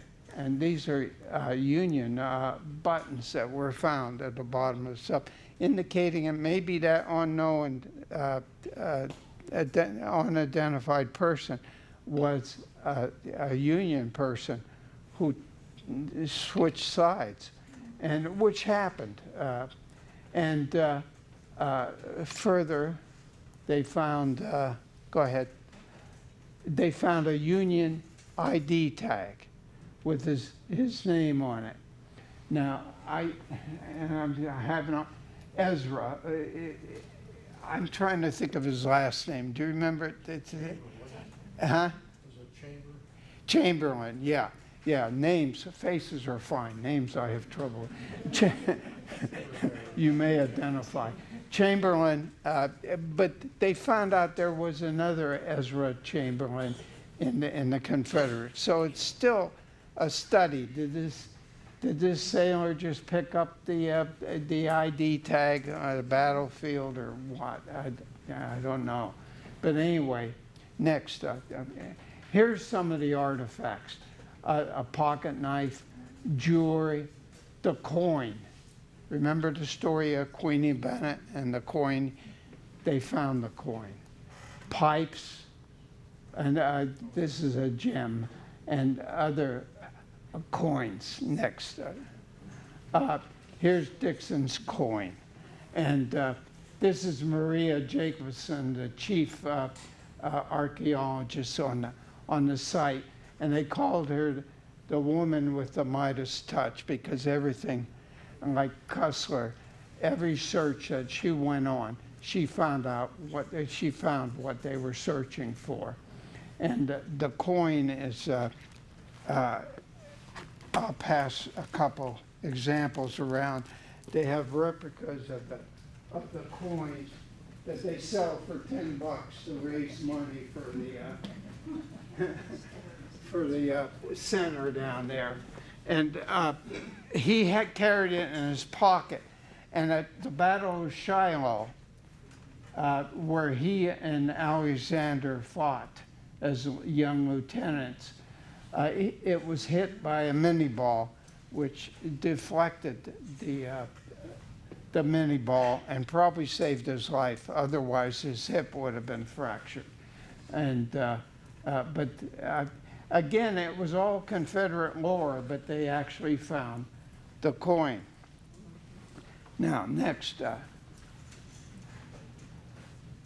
there she is when she found it. Absolutely amazing. Go ahead.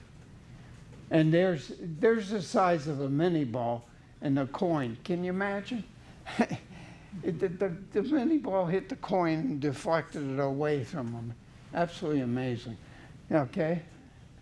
And he had on this person his mother's brooch, and these are diamonds.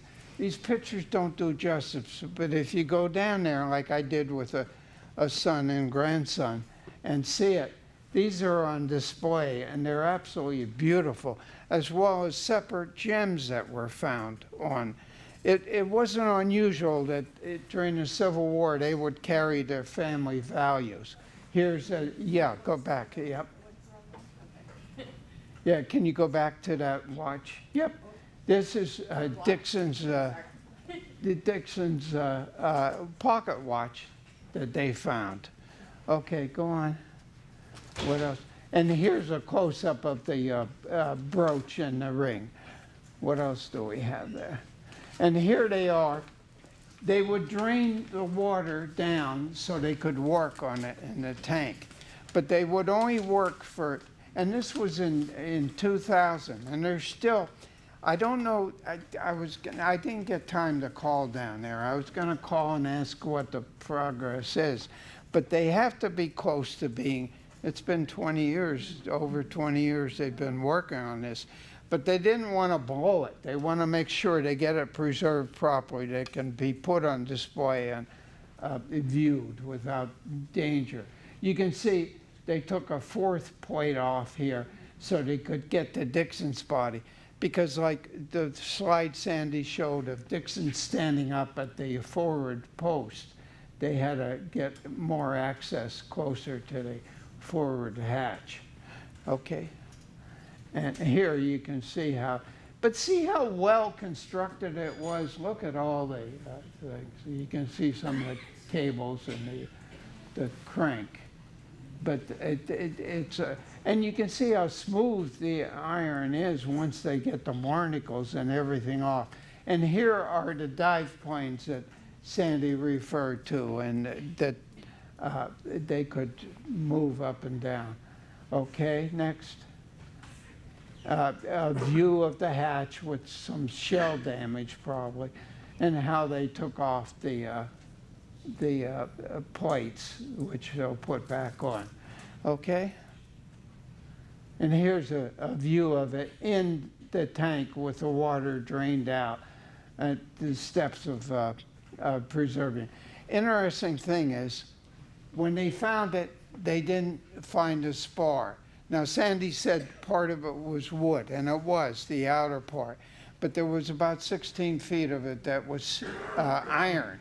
And they didn't find it. That was because it broke, some of it broke off. And 14 feet of it or so was buried in the sand and silt. So when they lifted it, when they began to lift it, they figured, uh-oh, we got a problem. Because we built the frame not to consider this, and the tank is built not to consider the spar. So they, one of the conservators asked, well, how's it attached? And they said, why, by a nut. And they said, well, get a wrench and open. They needed a channel lock is what they needed. But anyway, they struggled and found the wrench that fit, and sure enough, it turned very easily because the air hadn't gotten to it. It hadn't rusted or oxidized. And they unscrewed it and pulled it up. And so that solved that problem. But next, and another view in the tank. You can see all this tank. This tank was built for the studies. Okay. And here they have parts of their uniforms laid out, preserving the cloth. It's amazing the extent they've gone to. And then next, here's a lanyard that was worn around the neck of one of the sailors. Next. And, you know, the burial, Sandy, the problem, and I know it's getting late, the problem Sandy and I both had is there's so many side stories that you can get off track. And one of the wildest stories, to add to wildness of this whole thing, is on the burial. When they pulled the skeletal remains up, they knew they had to bury him. And they knew that the deaths from the earlier sinkings were all buried in a Charleston cemetery right next to Clemson University football stadium. And what they realized historically in '57, when Clemson wanted to expand their football stadium, they supposedly moved the grave sites of those the two burial sites of the earlier sinkings. And here what they found out is they just moved the markers. Somehow they forgot in their desire for their football to move the bodies. Why, I don't know. Anyway, with sonar, the penetrating sonar, they discovered the graves, and they weren't hard to find, because in both cases, the burial sites were really wide because the bodies were so bloated. that they had to use hacksaws to dismember the bodies to bring them out through the subs. And then they would have, one account says sailors go down, but actually they had the black slaves go in, clean up the mess, hacksaw the limbs so they could take the bodies out. And the bodies being bloated, the graves were really wide, so they had no trouble digging up under the football stadium to find the graves. So they moved them and properly buried them. But the faces of history, the next, Tammy, they reconstructed what they thought the face from the skulls, what they thought the facial features would be like. And there's Dixon, supposedly what he would look like, and here is the 8 crew members, the youngest being a teenager, and they identified from the bone. Now, to put identity, and Sandy said they were all identified but the one, but they needed the DNA, and there's 3 ways you can get DNA from, and I didn't realize this, I should have. The 3 ways you can get DNA from skeletal remains. One is through the skull. The brain tissue remains quite, for decades after, even 100 years after, there's still brain tissue there that they can get DNA through. But they didn't want to break the skulls of the remains. And they didn't want to break the bones to get to the bone marrow. So what did they do? They extracted a tooth from each skull. And if you take a tooth and grind it down to the pulp, which was the blood supply and the innervation to the tooth, you can get DNA from that. So that's what they did at Clemson University to the forensic dentists identified the DNA of 7 of the 8. The 8 they weren't able to identify. Next, I think that's about it. That's it. That's the last one. Is that the last one? Oh, no, I'm sorry. Yeah, that is the last one. Yeah. Sandy, do you want to come up too? And at this time, we'll certainly entertain Some of the interesting any things, one of questions. the interesting things was when they extracted the teeth, they could tell which men smoked the pipe. Yeah, Because if you held the pipe in your teeth, it wore a groove. So Yeah. they knew exactly who smoked the pipe and who didn't. And I think the youngest Yeah. man there didn't have a beard, but it's amazing how they can take clay and they can reconstruct the yeah, face. yeah. And it's usually fairly accurate.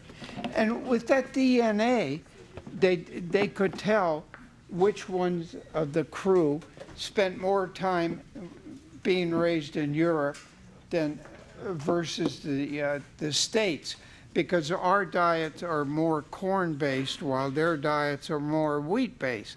The things they discovered, and the whole process is giving them new techniques of preservation. And But, you know, getting back to, and Abe mentioned it, they think now, after they've run tests, what actually sunk the Hunley. Yeah.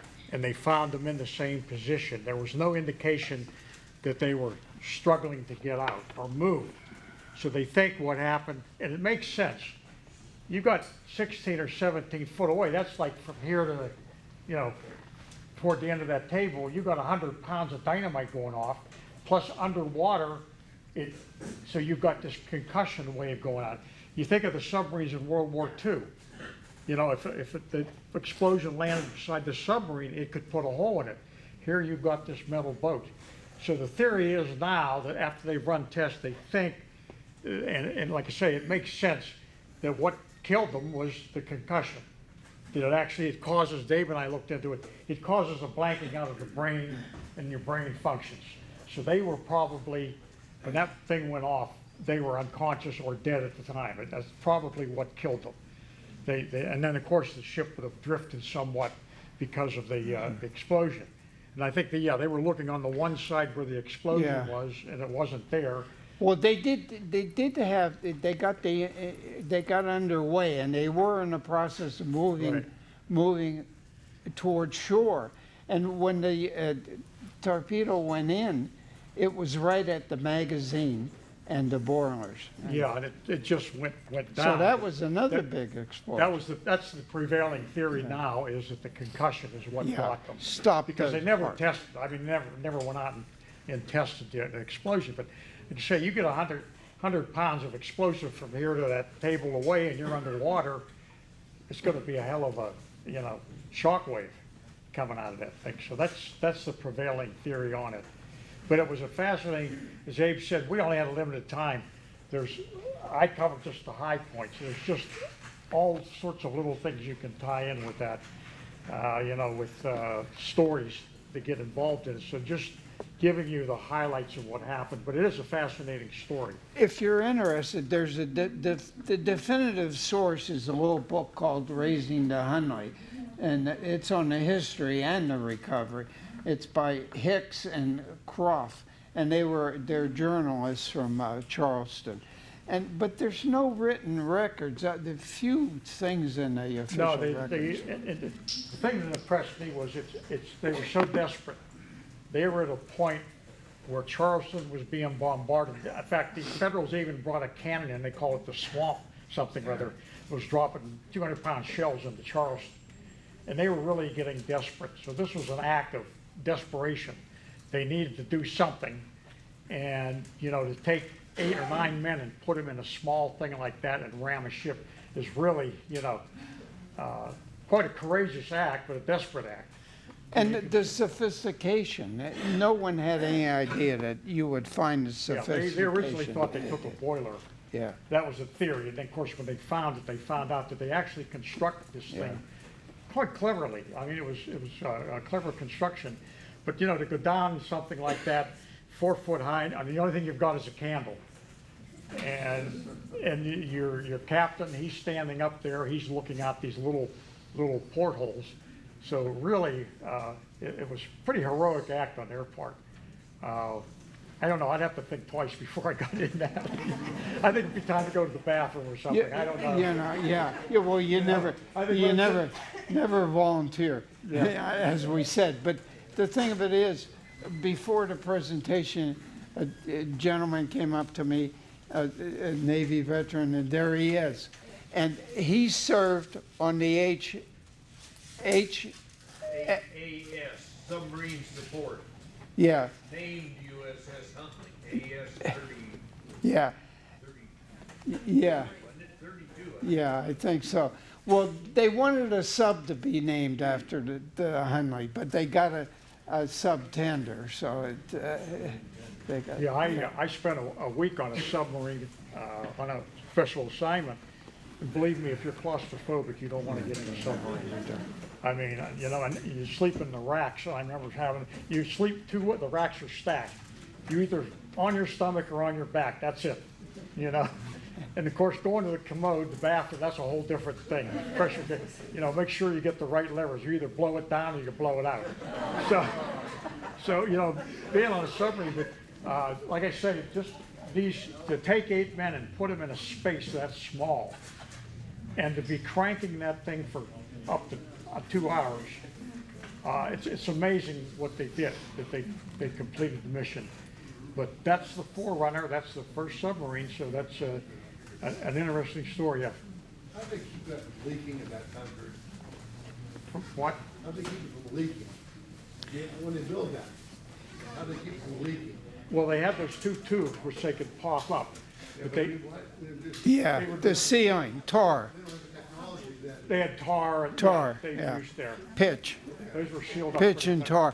But the precision making, the quality of the rivets, they said, were really good, and except the final rivets on the exterior were the poorer material.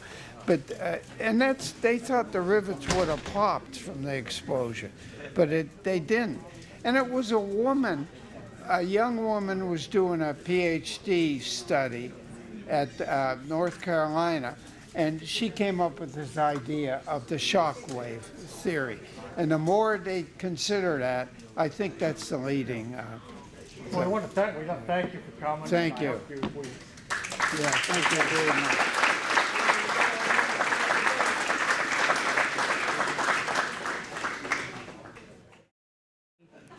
I would like to introduce Lieutenant Colonel Jared Ellis. He is from the ROTC at Edinburgh, Penn West Edinburgh and Allegheny College. And he's going to give a little more of a bio on himself. So, thank you.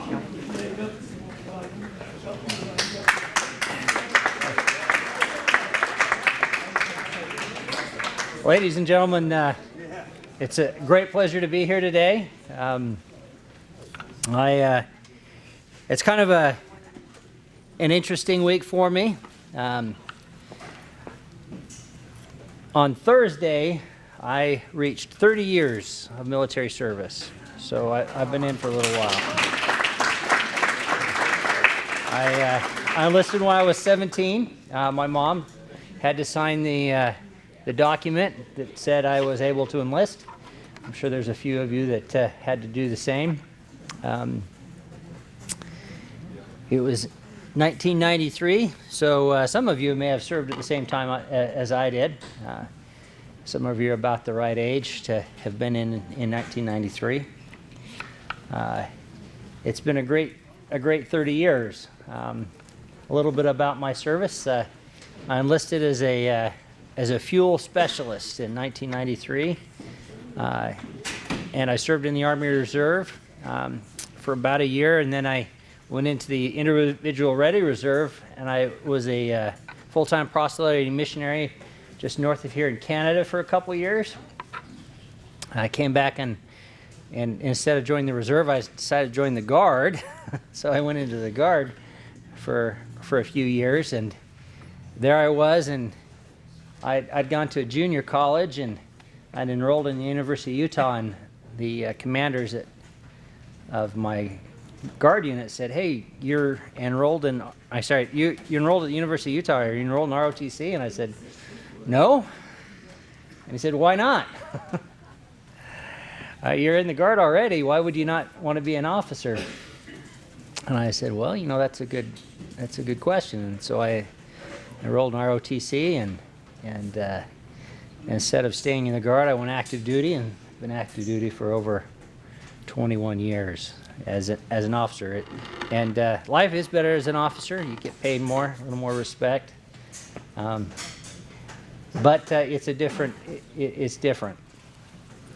A lot of you will come up to me. I always wear my uniform because as the professor, I'm currently the professor of military science at Edinburgh and Allegheny. So I always wear my uniform when I'm out and about as a recruiting tool. And a lot of you will say, "Thank you for your service." And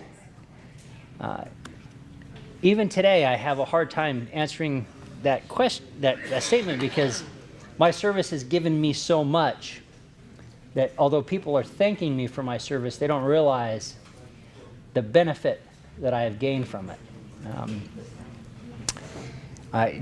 In purely monetary terms, the Army's paid for an associate's degree and a bachelor's degree and 2 master's degrees. I just finished up my 2nd master's degree a little while ago, and it makes me pretty educated.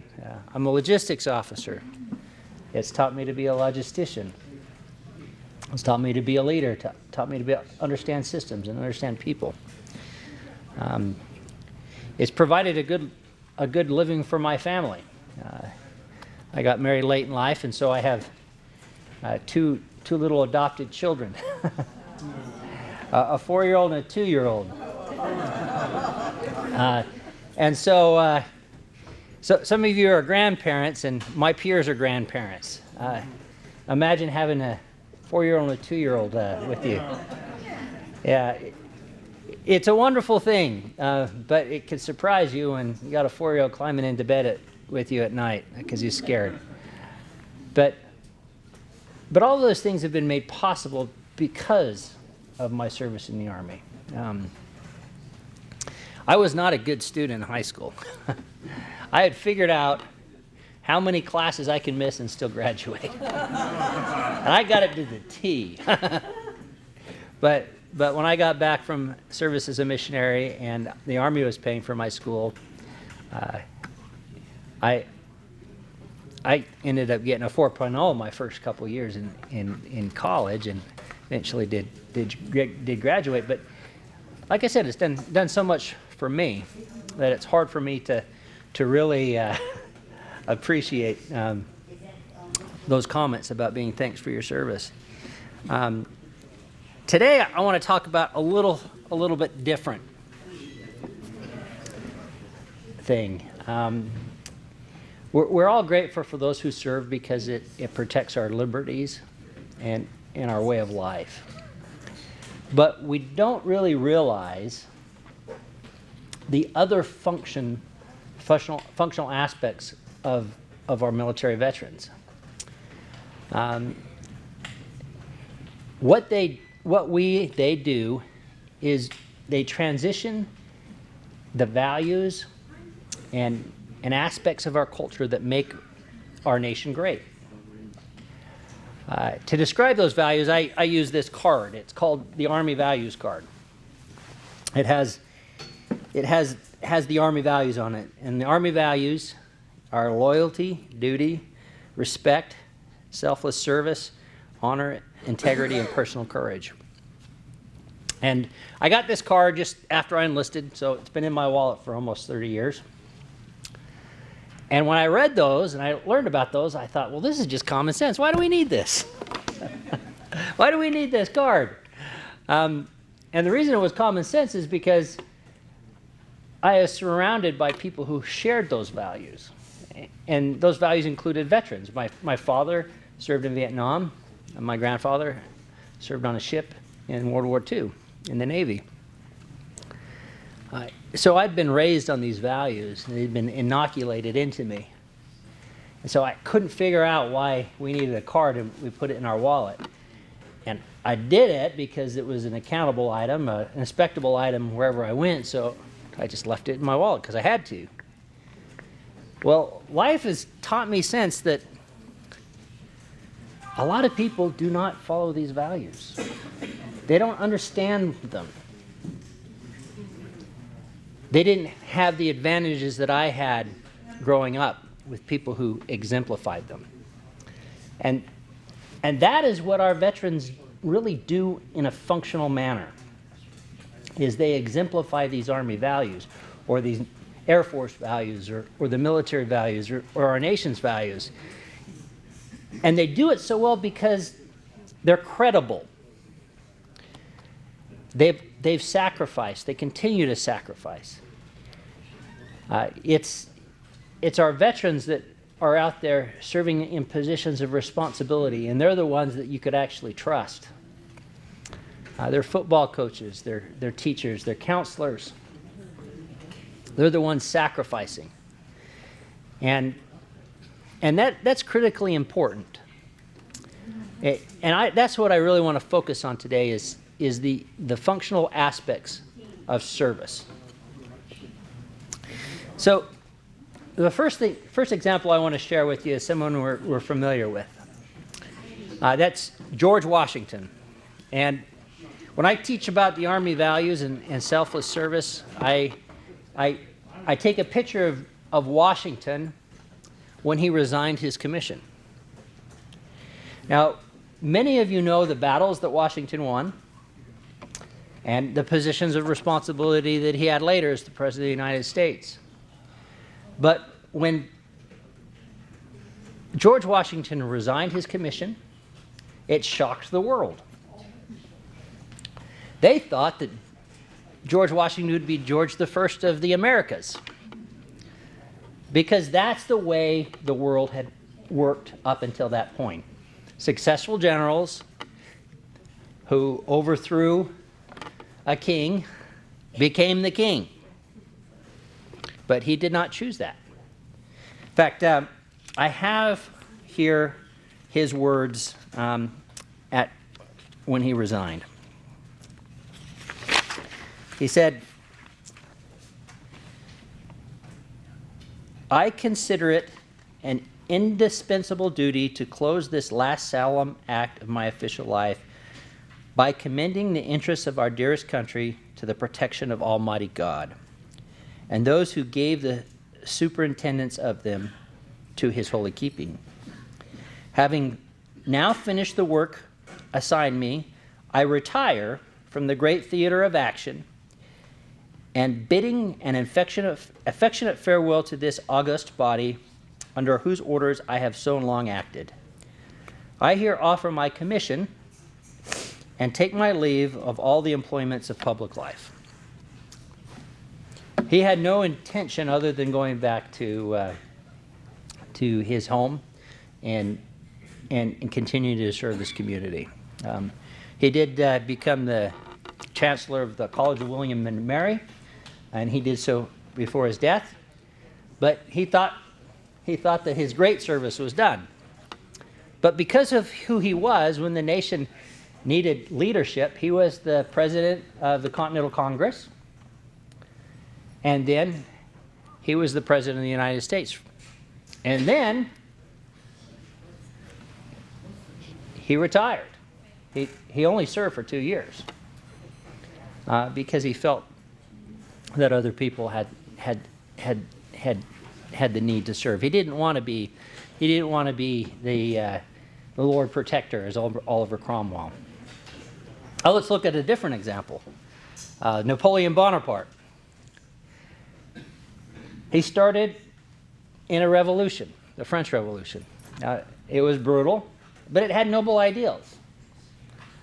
And then he saved the revolution by winning many important battles.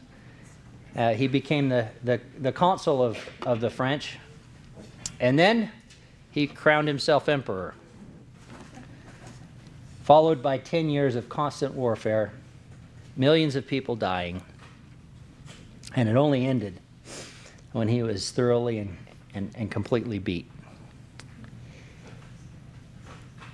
George Washington, through his service after he was a general, helped us prevent constant civil war.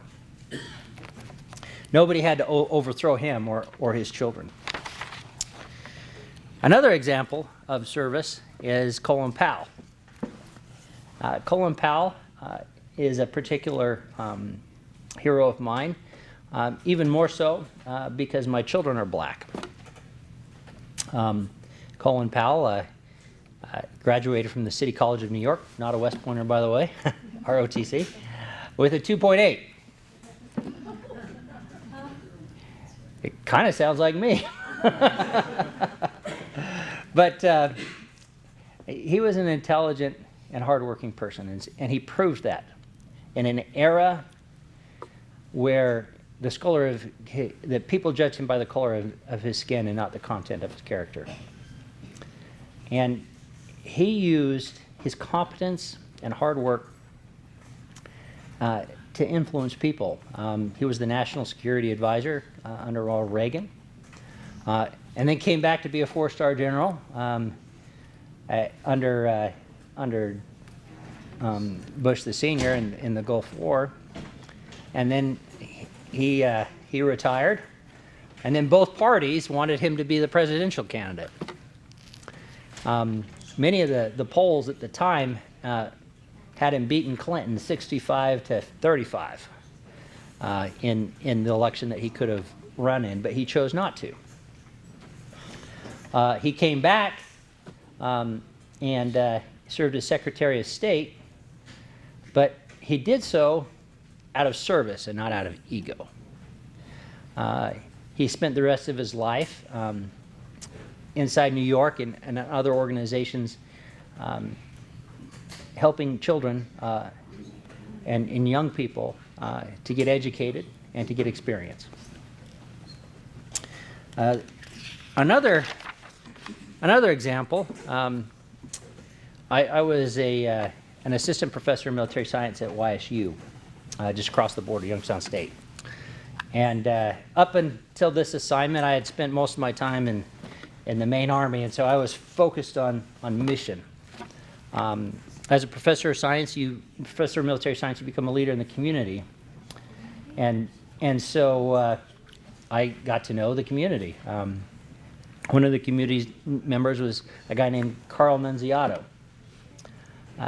He had served 2 tours in Vietnam, and on the second tour, he was out with his company, and he got both his legs blown off just below the knee, and so he was grievously wounded.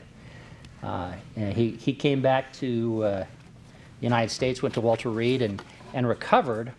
And near the end of his recovery, he was invited to a social event at the National Theater. And when he came out of the event, he witnessed a large group of anti-war protesters harassing one of his other wounded warriors in a wheelchair. And it's astounding to think about now, but it was common practice then. And he saw that, although he couldn't really react, as he himself was still very injured. He made it a goal in his life that wouldn't happen again. And so he finished his recovery. He went to Case Western Law School in Ohio.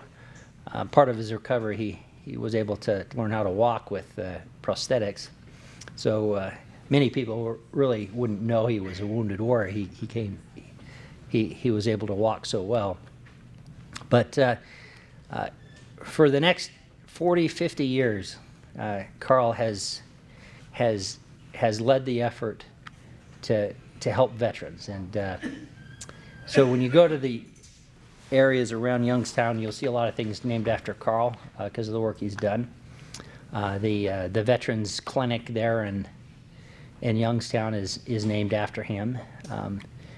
The Veterans Center on YSU is named after him, and the scholarship that the alumni of the ROTC alumni give, a significant one actually, is named after him as well.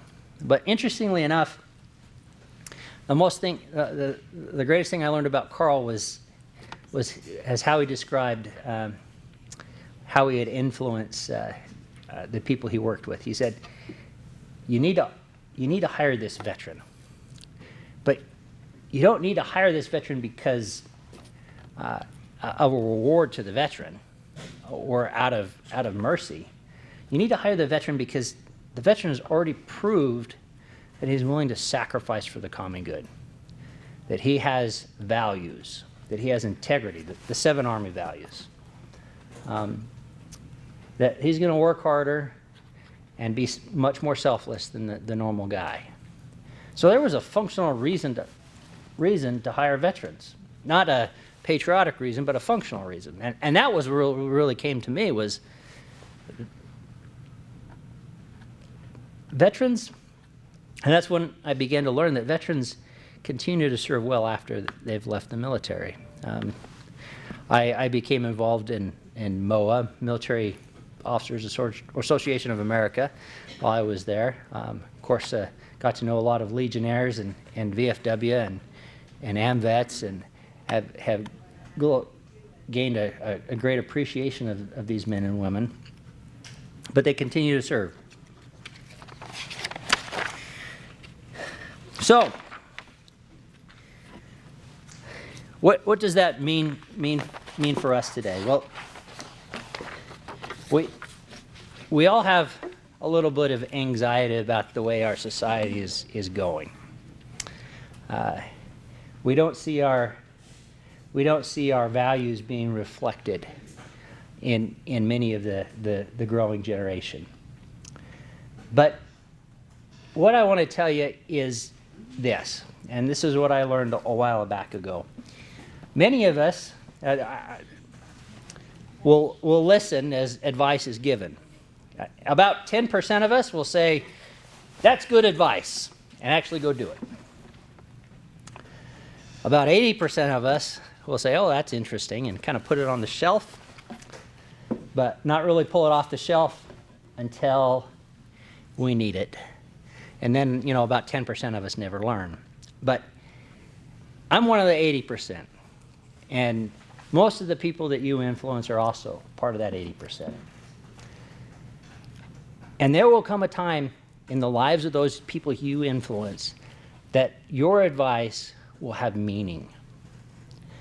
And they'll be able to adapt their lives to make them better or to make good decisions based on your example.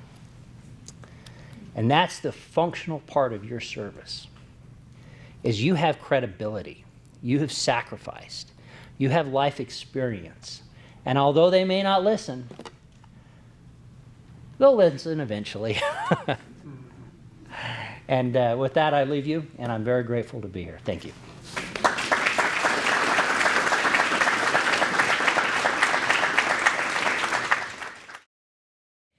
And so now I would like to introduce Colleen Munn from the PA Stitchers of Valor.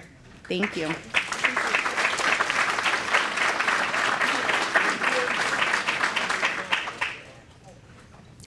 Well, good afternoon. There are a few chairs here if you guys want to come in and sit. You're more than welcome to join us. If not, you can stand and grow tall. Hasn't worked for me yet. My name is Colleen Munn, and I'm the group leader for PA Stitchers of Valor. As you see, the ladies up front are part of the group. We joined the National in 2006 or 17, but I'm jumping ahead a little bit. Sorry. It is our honor today to be here to recognize veterans on Veterans Day. Happy Veterans Day to all of you. The veterans receiving quilts today, we have 23 of them receiving a quilt today, and they have all been nominated by a family member or friend for this award. It's not that we've singled them out. You're all important to us. Before we do that, though, she asked you to stand. We're going to get your exercise in. So I'd like to do the same thing, but I want to do it a little differently. If you are a service member or veteran that ever received a quilt from us, would you please stand?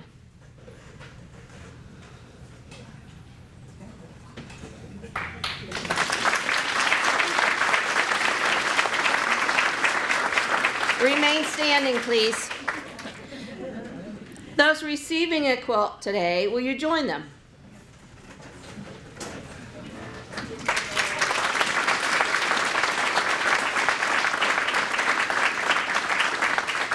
Those that have not received a quilt, please stand, please. Wow, I like that. Numbers. We're getting there, girls. I was told last year there's about 7,000 veterans in Crawford County, and it freaked me out. But anyways. Thank you all for your service. I appreciate it. You may be seated.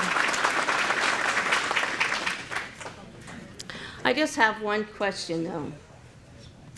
I was speaking to my veterans, and as you know, I call all of you. And I talk to you and get your bios. I was told one time, I was always under the impression there was 5 branches of the service, and then they added space guards, and so there's 6. But I was told there was only 1 branch of the service, and there are a lot of you receiving a quilt today that are in that same branch. So on the count of 3, would you tell me which branch of the service it is? Air Force. Why? You don't follow directions very well. 1, 2, 3. I heard the one that was in there too. Thank you all for your service. It was a Marine that told me that. And I just think of their logo, the proud, the Marines. But all of you are important to us. I'm kind of partial to another one, and you'll hear that in my speech. Quilts of Valor is a national organization that was founded in 2003 by a grassroots quilter by the name of Catherine Roberts when her son was deployed to Iraq. He was a gunner sitting on top of a Humvee, and she was seconds away from a panic attack 24 hours a day. But whose mom wouldn't be? Some of you have been here that your son or daughter has served. How many times were you close to a panic attack, or your spouse? At 2 o'clock in the morning, she had a dream of a post-deployed warrior sitting on the sides of his bed, fighting the demons of war. Somebody wrapped him in a quilt, and it brought comfort to him. Since then, that is how Quilts of Valor was founded. Since then, over 362,564 Quilts of Valor have been awarded across the United States, Germany, Afghanistan, and Iraq. This is our 20th anniversary year, nationalized. The missions for Quilts of Valor is to cover servicemen and women and veterans touched by war with a comforting and healing Quilts of Valor. PA Sisters of Valor started in 2016 when our group leader, me, I wrote that up for somebody else, I didn't change it, sorry, made my first 2 quilts for my niece and nephew upon their retirement from the United States Navy.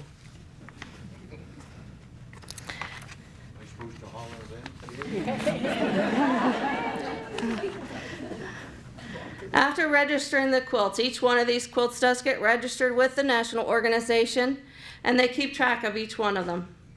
After registering my niece and nephew's quilts, they contacted me 3 times within 3 weeks' time, asking me if I could make quilts and award them to 3 other veterans. At the time, I was working a full-time and part-time job, and I said, how much time do I have? And at that point, I knew I couldn't do it myself. So I went to the guild that I belonged to, the Free Spirit Quilt Guild in Sagertown, and asked for their help.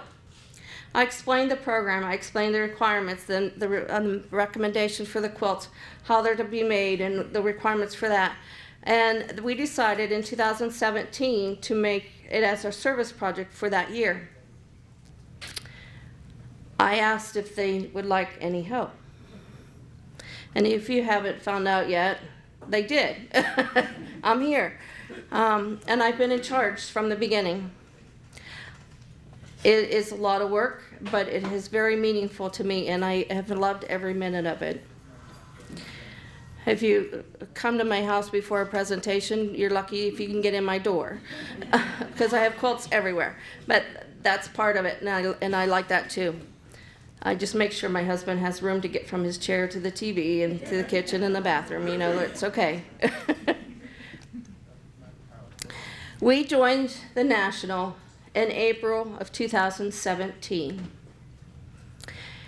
In May, we had our first presentation in 17 of 11 quilts to local veterans. One of our local veterans that received his quilt sitting right over there, he's a POW. Mr. Bierbauer. He was one of our recipients.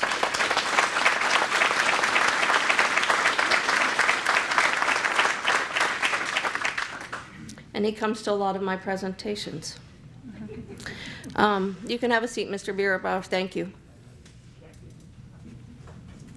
We celebrated our 6th anniversary in April. May, we awarded our 500th quilt. And today, we are awarding our 600th quilt.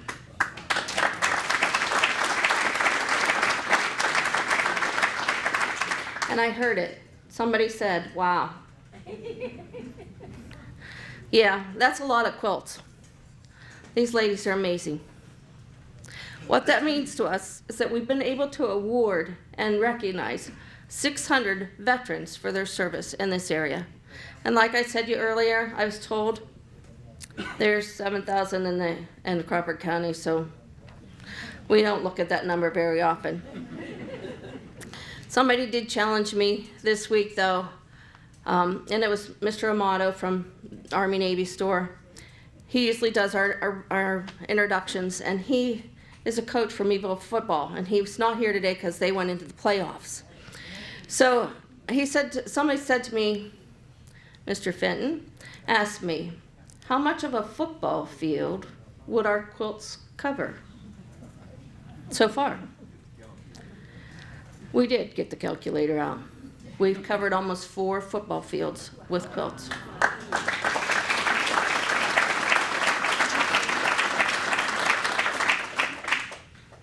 You notice I said we have awarded these quilts. They are not charity quilts or something that we go out and buy at the store and hand out. They are lovingly crafted by these volunteers. We work on the quilts individually or in groups. We meet generally once a month to have a sewing day, and we talk about our past veterans, our future veterans, our family members, friends that are serving. And we have laughter and tears throughout the event, and that's when those are sewn into the quilts. As you can see, the ladies are here.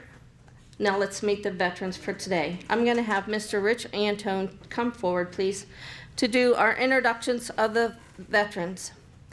As we are going to start on that end, move to the center.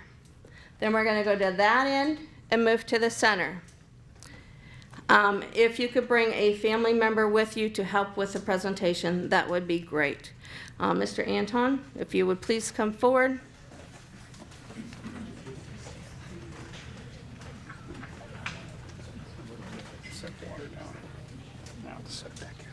Just don't kick it. Here? Here? All right. No, I'm talking to her. Thank you, Colleen, and thank you, ladies. Thank you all you veterans. It's so heartwarming to see all of you here. There's a special kind of a vibe in this room, and then you compound it with Veterans Day. It's about as perfect of an opportunity to celebrate all of your service. Those of you receiving quilts, those of you who will be receiving a quilt in the future, and those who have.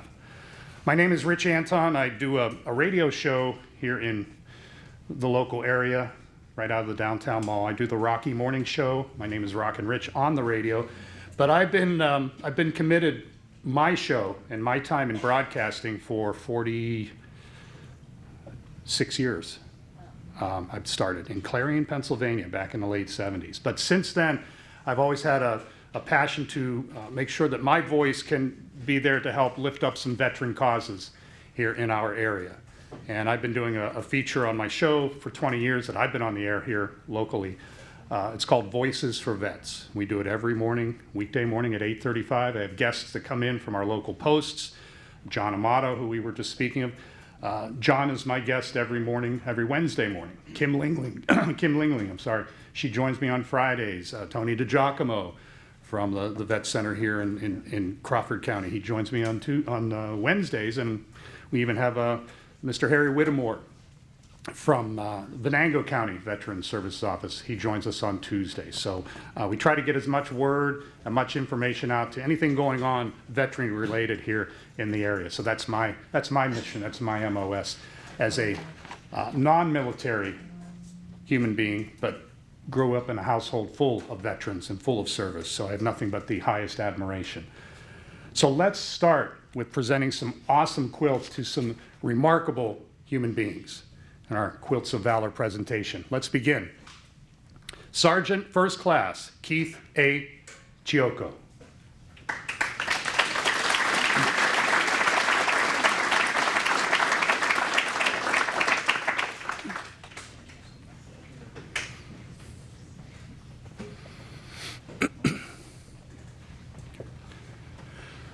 Sergeant First Class Chioco served in the United States Army from 1995 to 2021 in artillery and as a recruiter. He took his basic training and advanced training at Fort Sill, Oklahoma. He served as airport security during 9/11 at Pittsburgh, Butler, and Erie airports. He served from 1995 to 1999 active duty, 1999 to 2003 in the reserves, and 2003 to 2021 as a recruiter.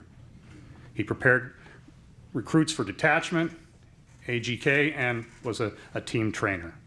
Sergeant First Class Chioco coached the Cash Trap team, and first as an assistant, then as a head coach from 2017 to 2023. He's a member of the Pymatooning Sportsman's Club and the American Legion. Sergeant First Class Keith A. Chioco, we thank you for your service.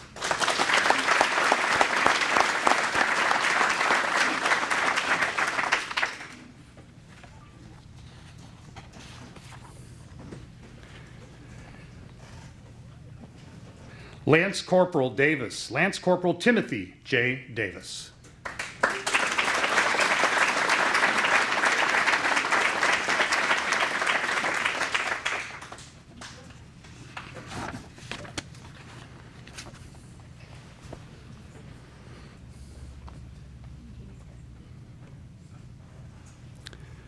Lance Corporal Davis was drafted into the service with the United States Marine Corps from 1969 to 1975.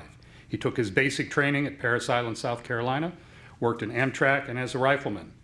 He served 2 years in active duty, 4 years inactive. In boot camp, he earned high marksmanship. He had 1 tour to Vietnam for 18 months. Lance Corporal Davis is a member of the Linesville VFW, was an assistant commander at one time.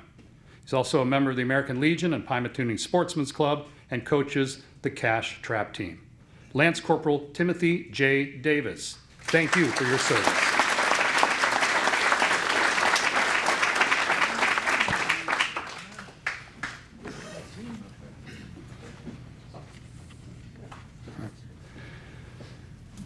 Specialist 5, John P. Mackin III.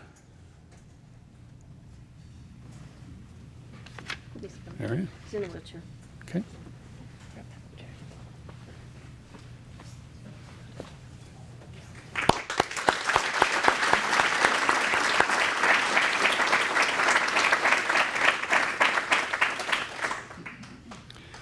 Specialist Mackin was drafted to serve with the United States Army from 1968 to 1970 in the Infantry Division.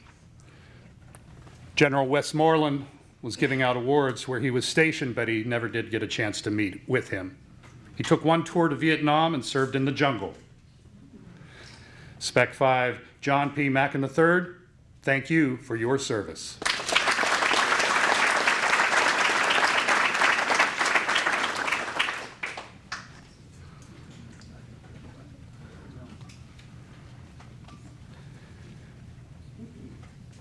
Second class boatswain mate Anthony W. Lemansky III.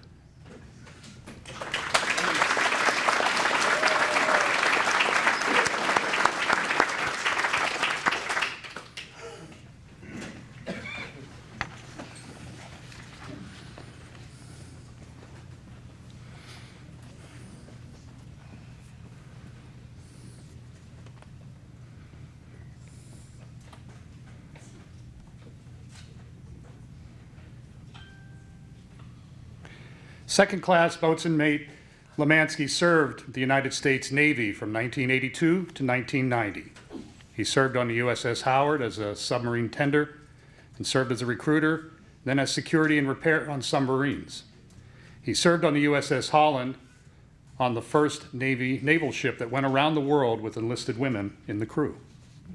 Second class boatswain mate Lemansky, a past commander of the American Legion Post 381 in Cambridge, and served on their honor guard and burial detail. He's a past master of the Masonic Lodge 790 in Cochranton and past commander of the Covenant Lodge 473. He's now the pastor of Wilkins Church in Union City. Second class boatswain mate Anthony W. Lemansky III, thank you for your service.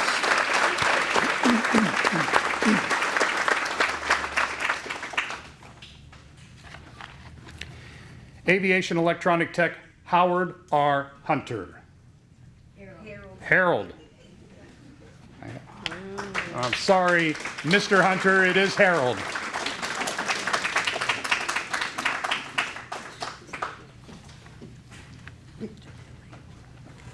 He's been called worse. Just don't call him late for dinner. ATN Harold Hunter served with the United States Navy from 1964 to 1968 during Vietnam. He took his basic training at Great Lakes Naval Base, Chicago, worked on planes aboard the carrier ship USS Hornet. ATN Hunter is a Little Gritters coach, Little League coach, Cub Scout master, and member of the VFW. And something special today, he and his wife, Mary, chose Veterans Day to get married 57 years ago today. ATN Harold R. Hunter, thank you for your service.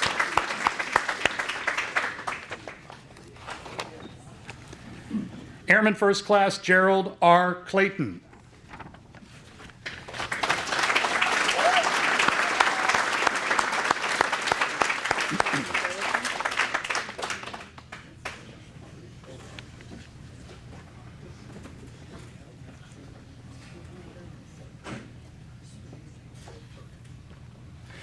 Airman First Class Clayton served in the United States Air Force from 1960 to 1966 as a special vehicle repairman on refuel and fire equipment. He took his basic training at Lackland Air Force Base in San Antonio, Texas. He worked on the B-52 and the F-101. Airman First Class Clayton is the president of the M Field Archers, remote model airplanes at the Maple Cove Flying Club. He is a deacon at the Emmanuel Church, scoutmaster for Pack 213 of Vernon for 10 years. He's a Vigil Honor member of the Order of the Arrow Boy Scouts, Lodge 46. Airman First Class Gerald R. Clayton, thank you for your service.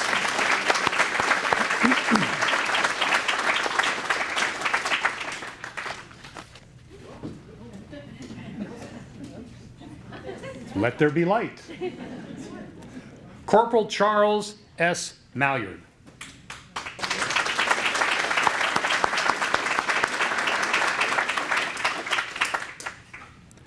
Corporal Malyard served in the United States Marine Corps from 1986 to 1990 during the Panama Crisis in the infantry.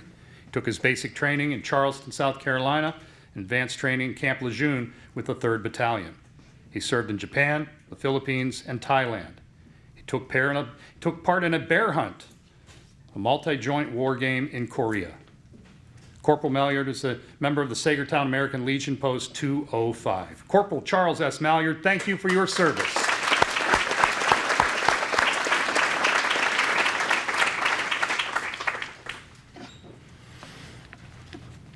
Machine Repairman 2, Don L. Preston.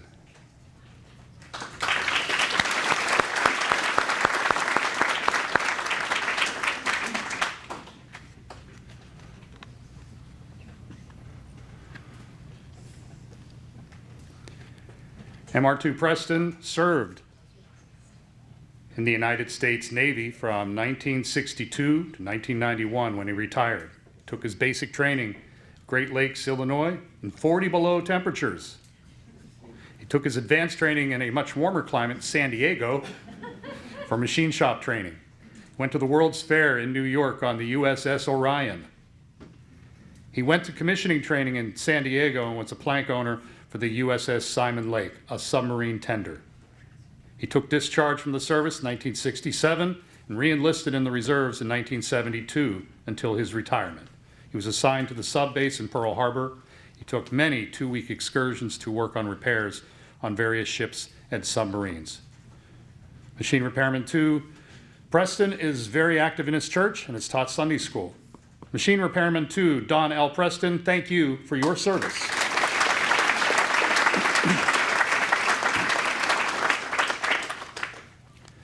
Lance Corporal Gerald C. Miller.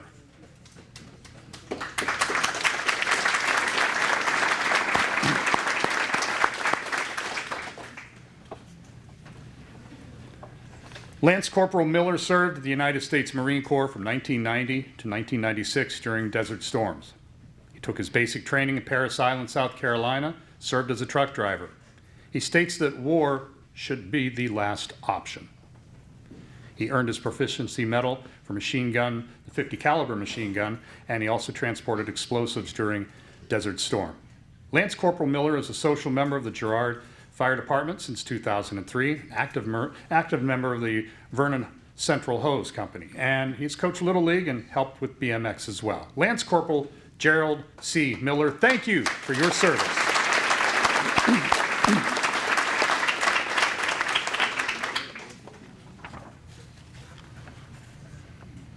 Air Traffic Controller, 3rd Class, Damian M. Menendez.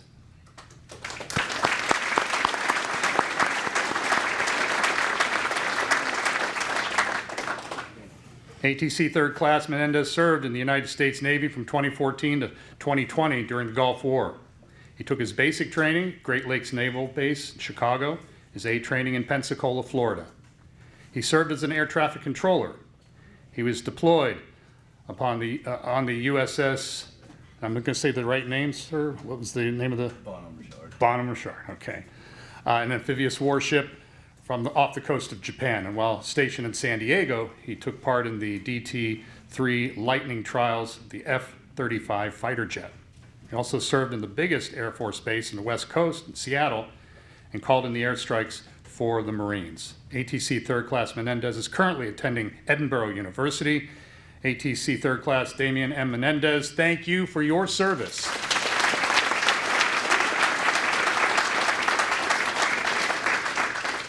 We have one more on this side. Look at that. It's getting a little halfway there. Getting a little crowded over there. That's okay. Crowded is good. Sergeant Anthony E. Hawley.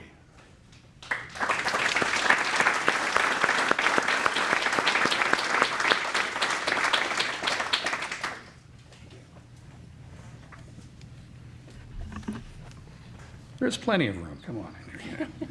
Sergeant Hawley served in the United States Army from 1988 to 1996 during Desert Storms.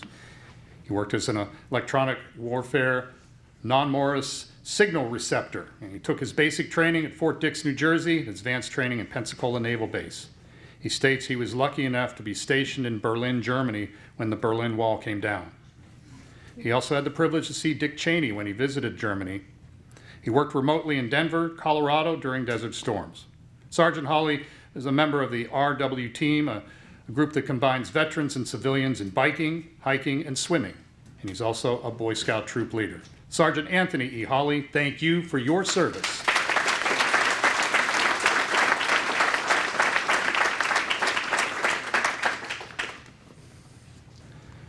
All right, we're going to start down there. For the second wave, Sergeant David M. Metzger.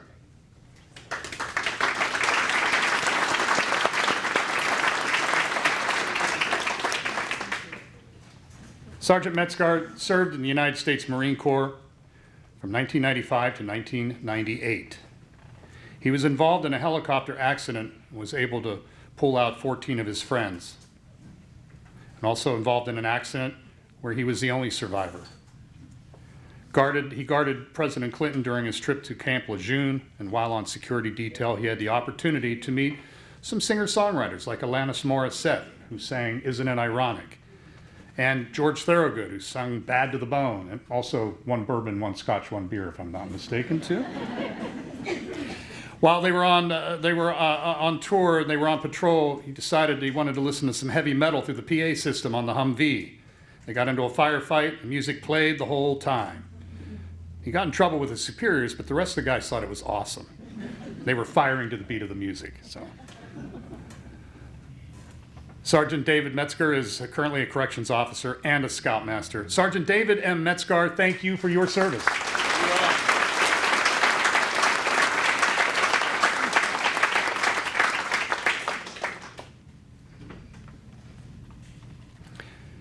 Airman First Class Daniel R. Cole.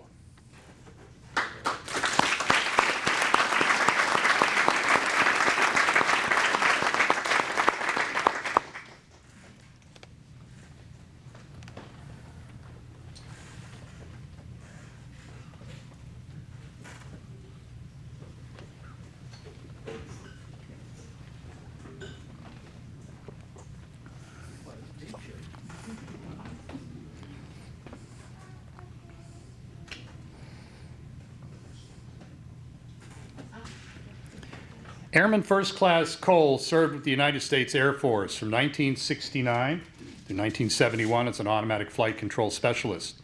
Took his basic training at Lackland Air Force Base in Chicago and his advanced training in Duluth, Illinois. Airman First Class Cole shot skeet with Robert Stake and was in charge of setting up the first hunter's safety course in California. He never got out of school and continued his education through Boeing and kept his clearances high so he wouldn't have to leave the States. Airman First Class Cole was commander of the American Legion in Sagertown for 12 years, coached T-ball and girls softball. He set up fundraising for the Crawford County Sportsmen's Council for youth conservation camps. Airman First Class Daniel R. Cole, thank you for your service.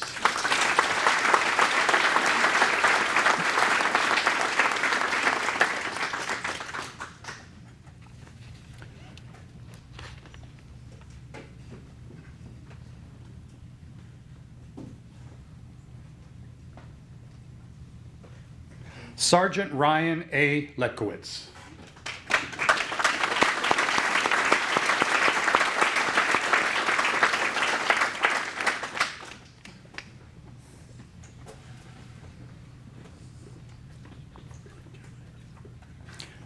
Sergeant Letkowitz served with the United States Army from 2006 to 2012 during Operation Enduring Freedom. He took his basic training at Fort Jackson, South Carolina, was named as an unmanned vehicle operator working with drones. He took 2 tours to Afghanistan and states it was the best thing he's ever done, and he would do it again. He's a 3rd-generation service member and is here today with his father and his grandfather, who are also receiving Quilts of Valor. After his service, he started a youth group at West Erie Presbyterian. Sergeant Ryan A. Letkowitz, thank you for your service.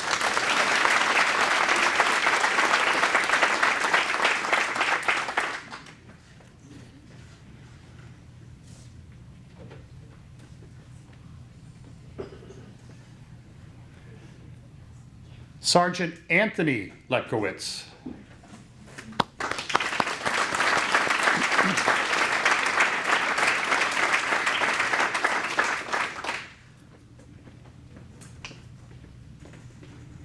Sergeant Letkowitz served in the United States Army from 1983 to 1991 and from 2006 to 2018 when he retired. He served as a helicopter mechanic and then as a medic, LPN, and NP. After he got out of the service in '91, he always had a passion to get back in, and when his son and daughter enlisted, he asked his wife if she wouldn't mind if he went to re-enlist again too. Sergeant Letkowitz was a police officer for the city of Erie for 26 years and with the bomb squad for 15 years. Sergeant Anthony Letkowitz, thank you for your service.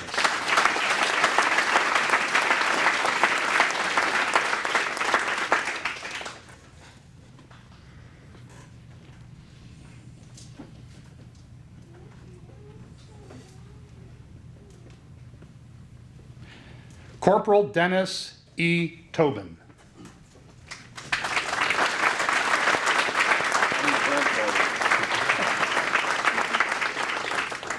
And this will complete the family trio here. We mentioned a son, father, and grandfather. Corporal Tobin served in the United States Marine Corps from 1961 to 1965 in underwater demolition. He had the opportunity to golf with Donald Trump 3 times. How'd you do? Very good. He states that his service led him on a track of self-discipline and a life of discipline and criminal justice. He served 33 years with the Erie Police Force, 15 years for the Office of the Attorney General's Office as a Director of Narcotic and Drug Control. And he's the grandfather of the other 2 sitting to his left. Oh, father and, don't want to rush that, but father and grandfather, how about that? Corporal Dennis E. Tobin, thank you for your service.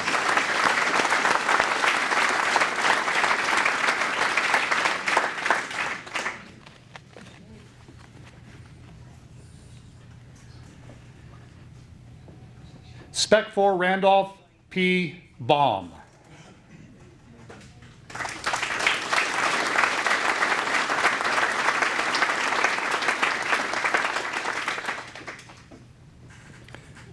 Spec 4 Baum served in the United States Army through a volunteer draft during Vietnam.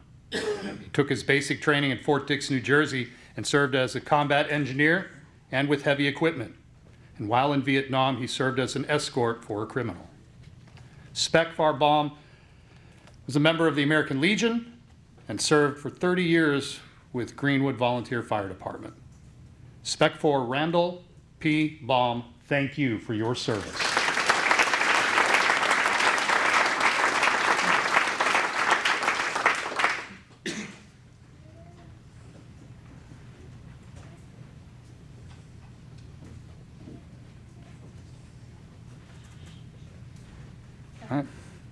Corporal Jimmy L. Dennis.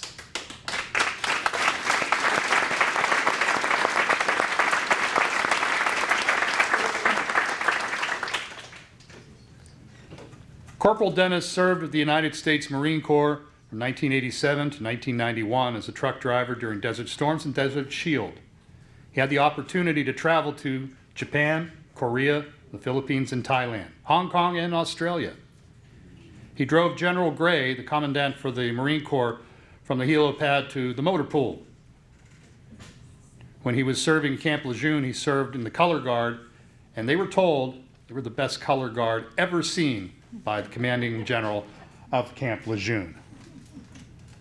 Corporal Dennis is a lifetime member of the Titusville VFW and coached his son's soccer team. Corporal Jimmy L. Dennis, thank you for your service.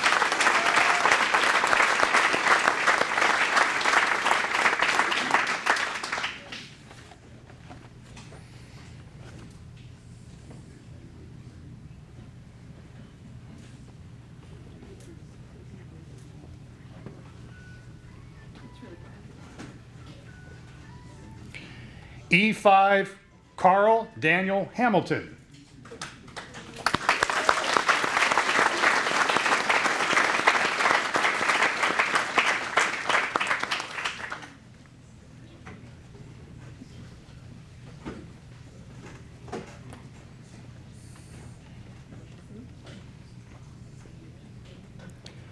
E5 Hamilton was drafted to serve in the United States Army from 1969 to 1971 during the Vietnam War as a medic. He took his basic training at Fort Gordon, Georgia, served in Vietnam from December 1969 to November 1970. He was wounded on his first mission, but not bad enough to be sent home. He was then assigned to recoup at Headquarters Company. He was a physician's assistant, went to towns and treated the villagers. He's a Purple Heart recipient, and after he recuperated from his injuries, he was assigned to Flame Platoon. No, they weren't supposed to be there, and they didn't get the recognition for being there either. But E5 Hamilton is a life member of VFW Post 2006. E5 Carl Daniel Hamilton, thank you for your service.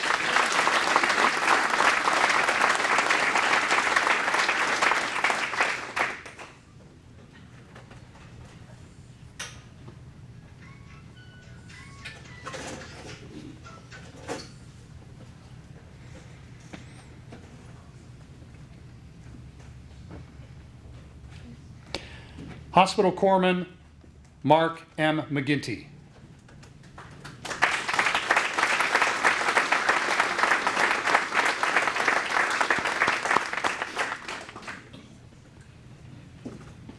Hospital Corpsman McGinty served in the United States Navy from 1987 to 1997 during Desert Storms. And while on a tour in the North Atlantic on the USS Glover, he went to pull into the dock. They went to pull into the dock in Norway, and they wouldn't let the ship dock because they stated it was spewing nuclear debris from its stacks. Hospital Corpsman McGinty is also a coach for the Sagertown basketball team, heads up the summer parks and playground summer programs in Meadville, and is part of the neighborhood group. He's also on the boards of the FCCA, Food for Thought, and Unitarian Universal Church, and he teaches Sunday school. Hospital Corpsman Mark M. McGinty, thank you for your service.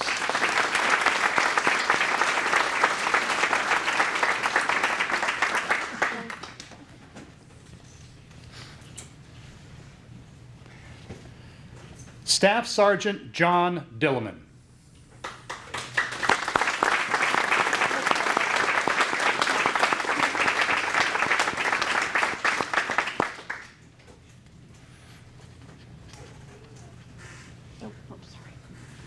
That's good. Just careful to walk behind you. I should have said it there. Staff Sergeant Dilleman served in the United States Air Force from 1999 to 2005 in crypto operation.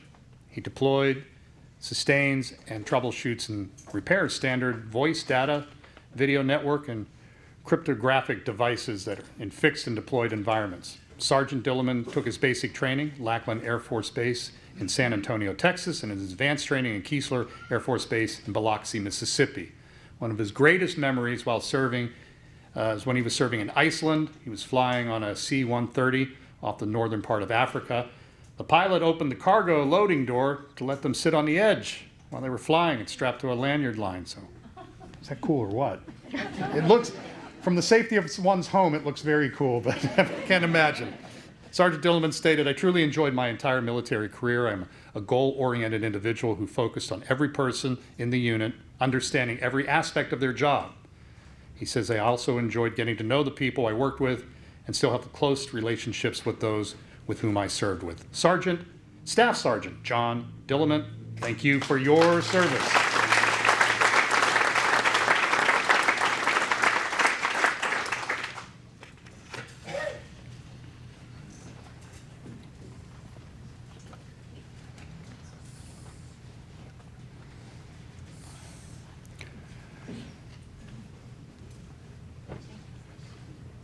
Colonel Robert A. Baslak.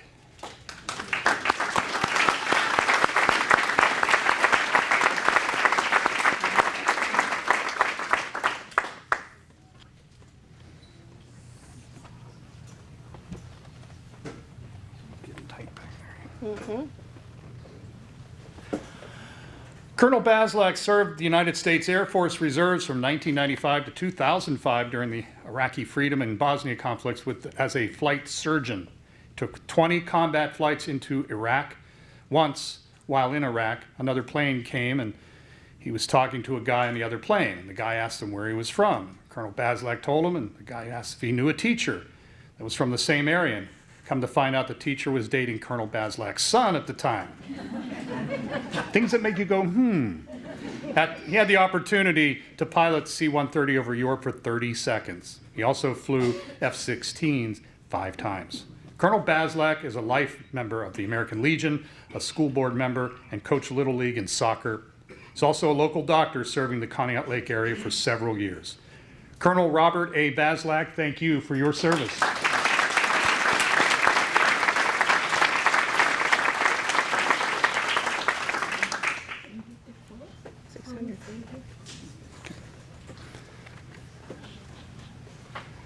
Now, as they unfurl this quilt, this, ladies and gentlemen, is number 600.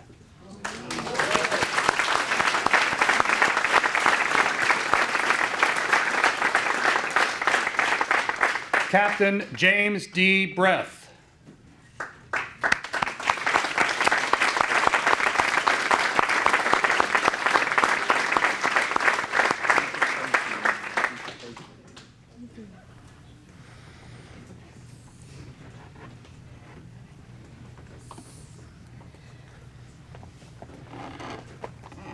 Captain Breath served in the United States Army from 1966 to 1969 on active duty and from 1969 to 1980 in the reserves.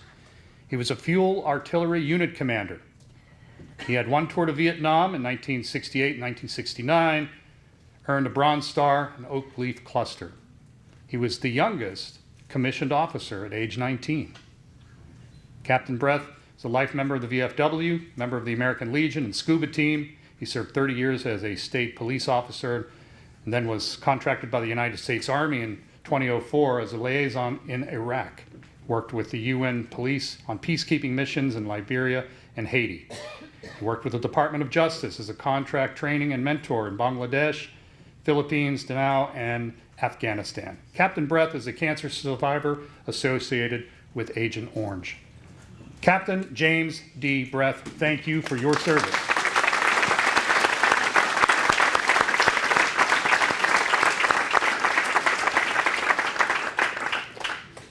And one more time, a round of applause for all of these 23 recipients of Quilts of Valor.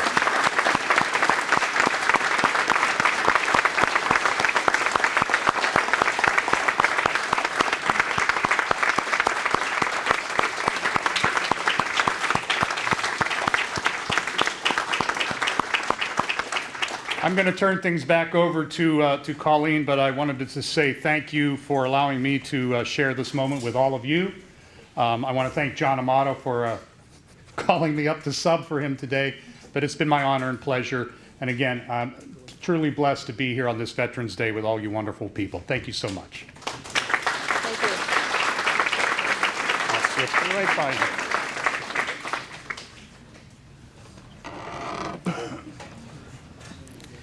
So you've met the veterans, you've seen their quilts, Now let me explain to you what the significance of the quilt is to the veteran. And I'm going to have Myrna be my Vanna.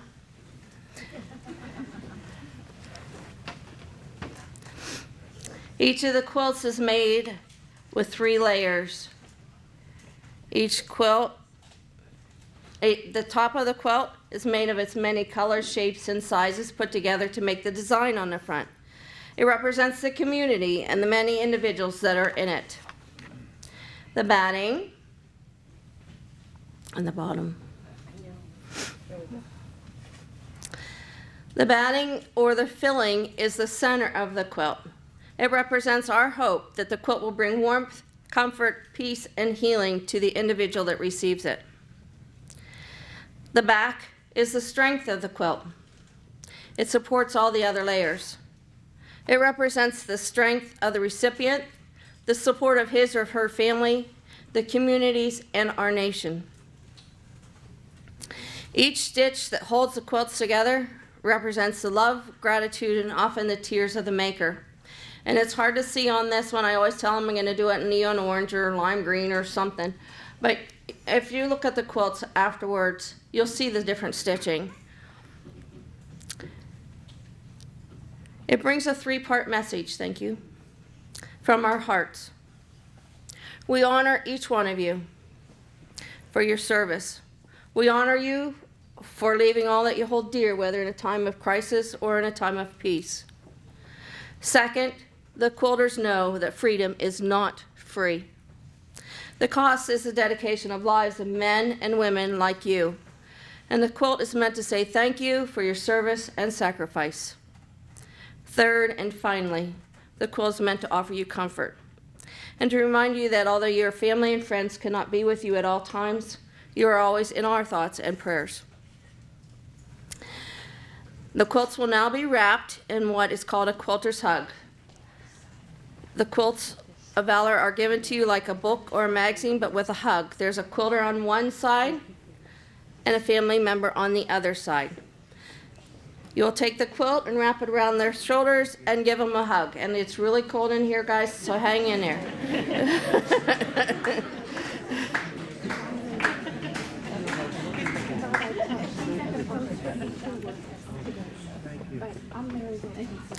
The reason for the quilting hug is so that if you're feeling alone, battling the demons of war, or just having a bad day, you can again wrap the quilt around yourself and feel the hug that you just received, and remember that you are not alone.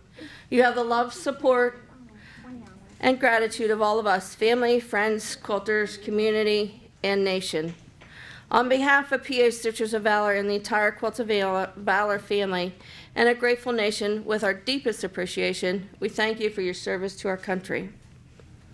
Each Quilt of Valor also comes with a presentation case, ladies, it's under the chair, as well as a certificate. There's also a card that comes with it that has been signed by various members of our community to say thank you for your service. The certificate states, the Quilts of Valor Foundation wishes to recognize you for your service to our nation. We consider it a privilege to honor you. Though we may never know the extent of your sacrifice and service to protect and defend the United States of America, as an expression of gratitude, we award you this Quilt of Valor. Again, it has been an honor for us to be here today to recognize these veterans and their quilt with their Quilt of Valor. Thank you for the committee for inviting us to be a part of this. At this time, I would like to take time, and this is not normal for us to do because it's all about the veterans, but we're going to take time to recognize these ladies. Yes. I have 2 veterans, Tracy, down here. 2 veterans that are going to award them a rose for all their work. I have to say, in October we had our meeting, and I said I need 50 quilts, and I don't have them to get me through tomorrow. These ladies went above and beyond. We had over 50 quilts, and we have a couple extra at home for another one. So these ladies. Okay, so on the end, we have Peggy Worley. Receiving of rose.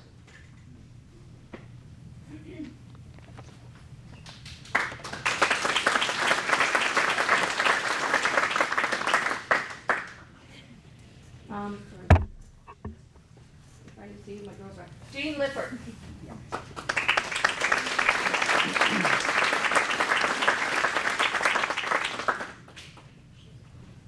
Who's next? Shirley. Full.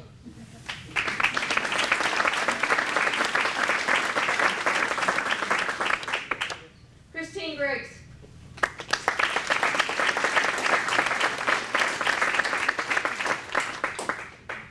Ann Cohen.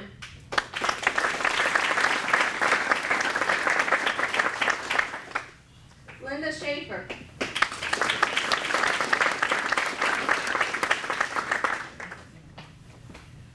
Delora Rankin.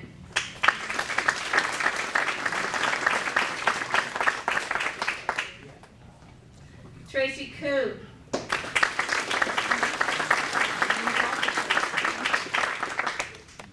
Myrna Hilkert. Thank you. Mary Wilkinson. Kim Gerbash.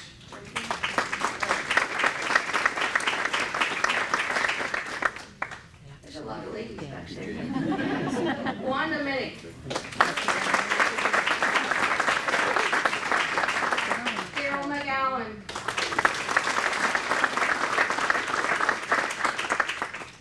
Nancy Stewart.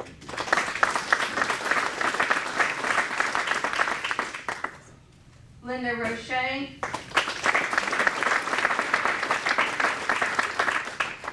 Joanne Bidwell.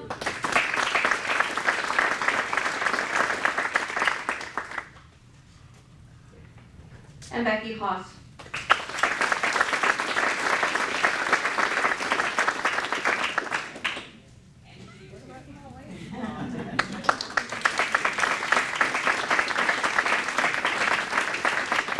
That concludes our service for today. Again, thank you, each one of you, for your service. I appreciate each one of you. I enjoyed talking to you, meeting you on the phone. Thank you those that are here visiting, and thank you for the committee for inviting us back. Pictures, if we could get a group picture possibly. Can you get, my photographers, where are you? Can you get this side and then this side before they move, or did you get it? Okay. Brian, can you get this side? A group picture. And then you are dismissed after that. But make sure you come up and thank me.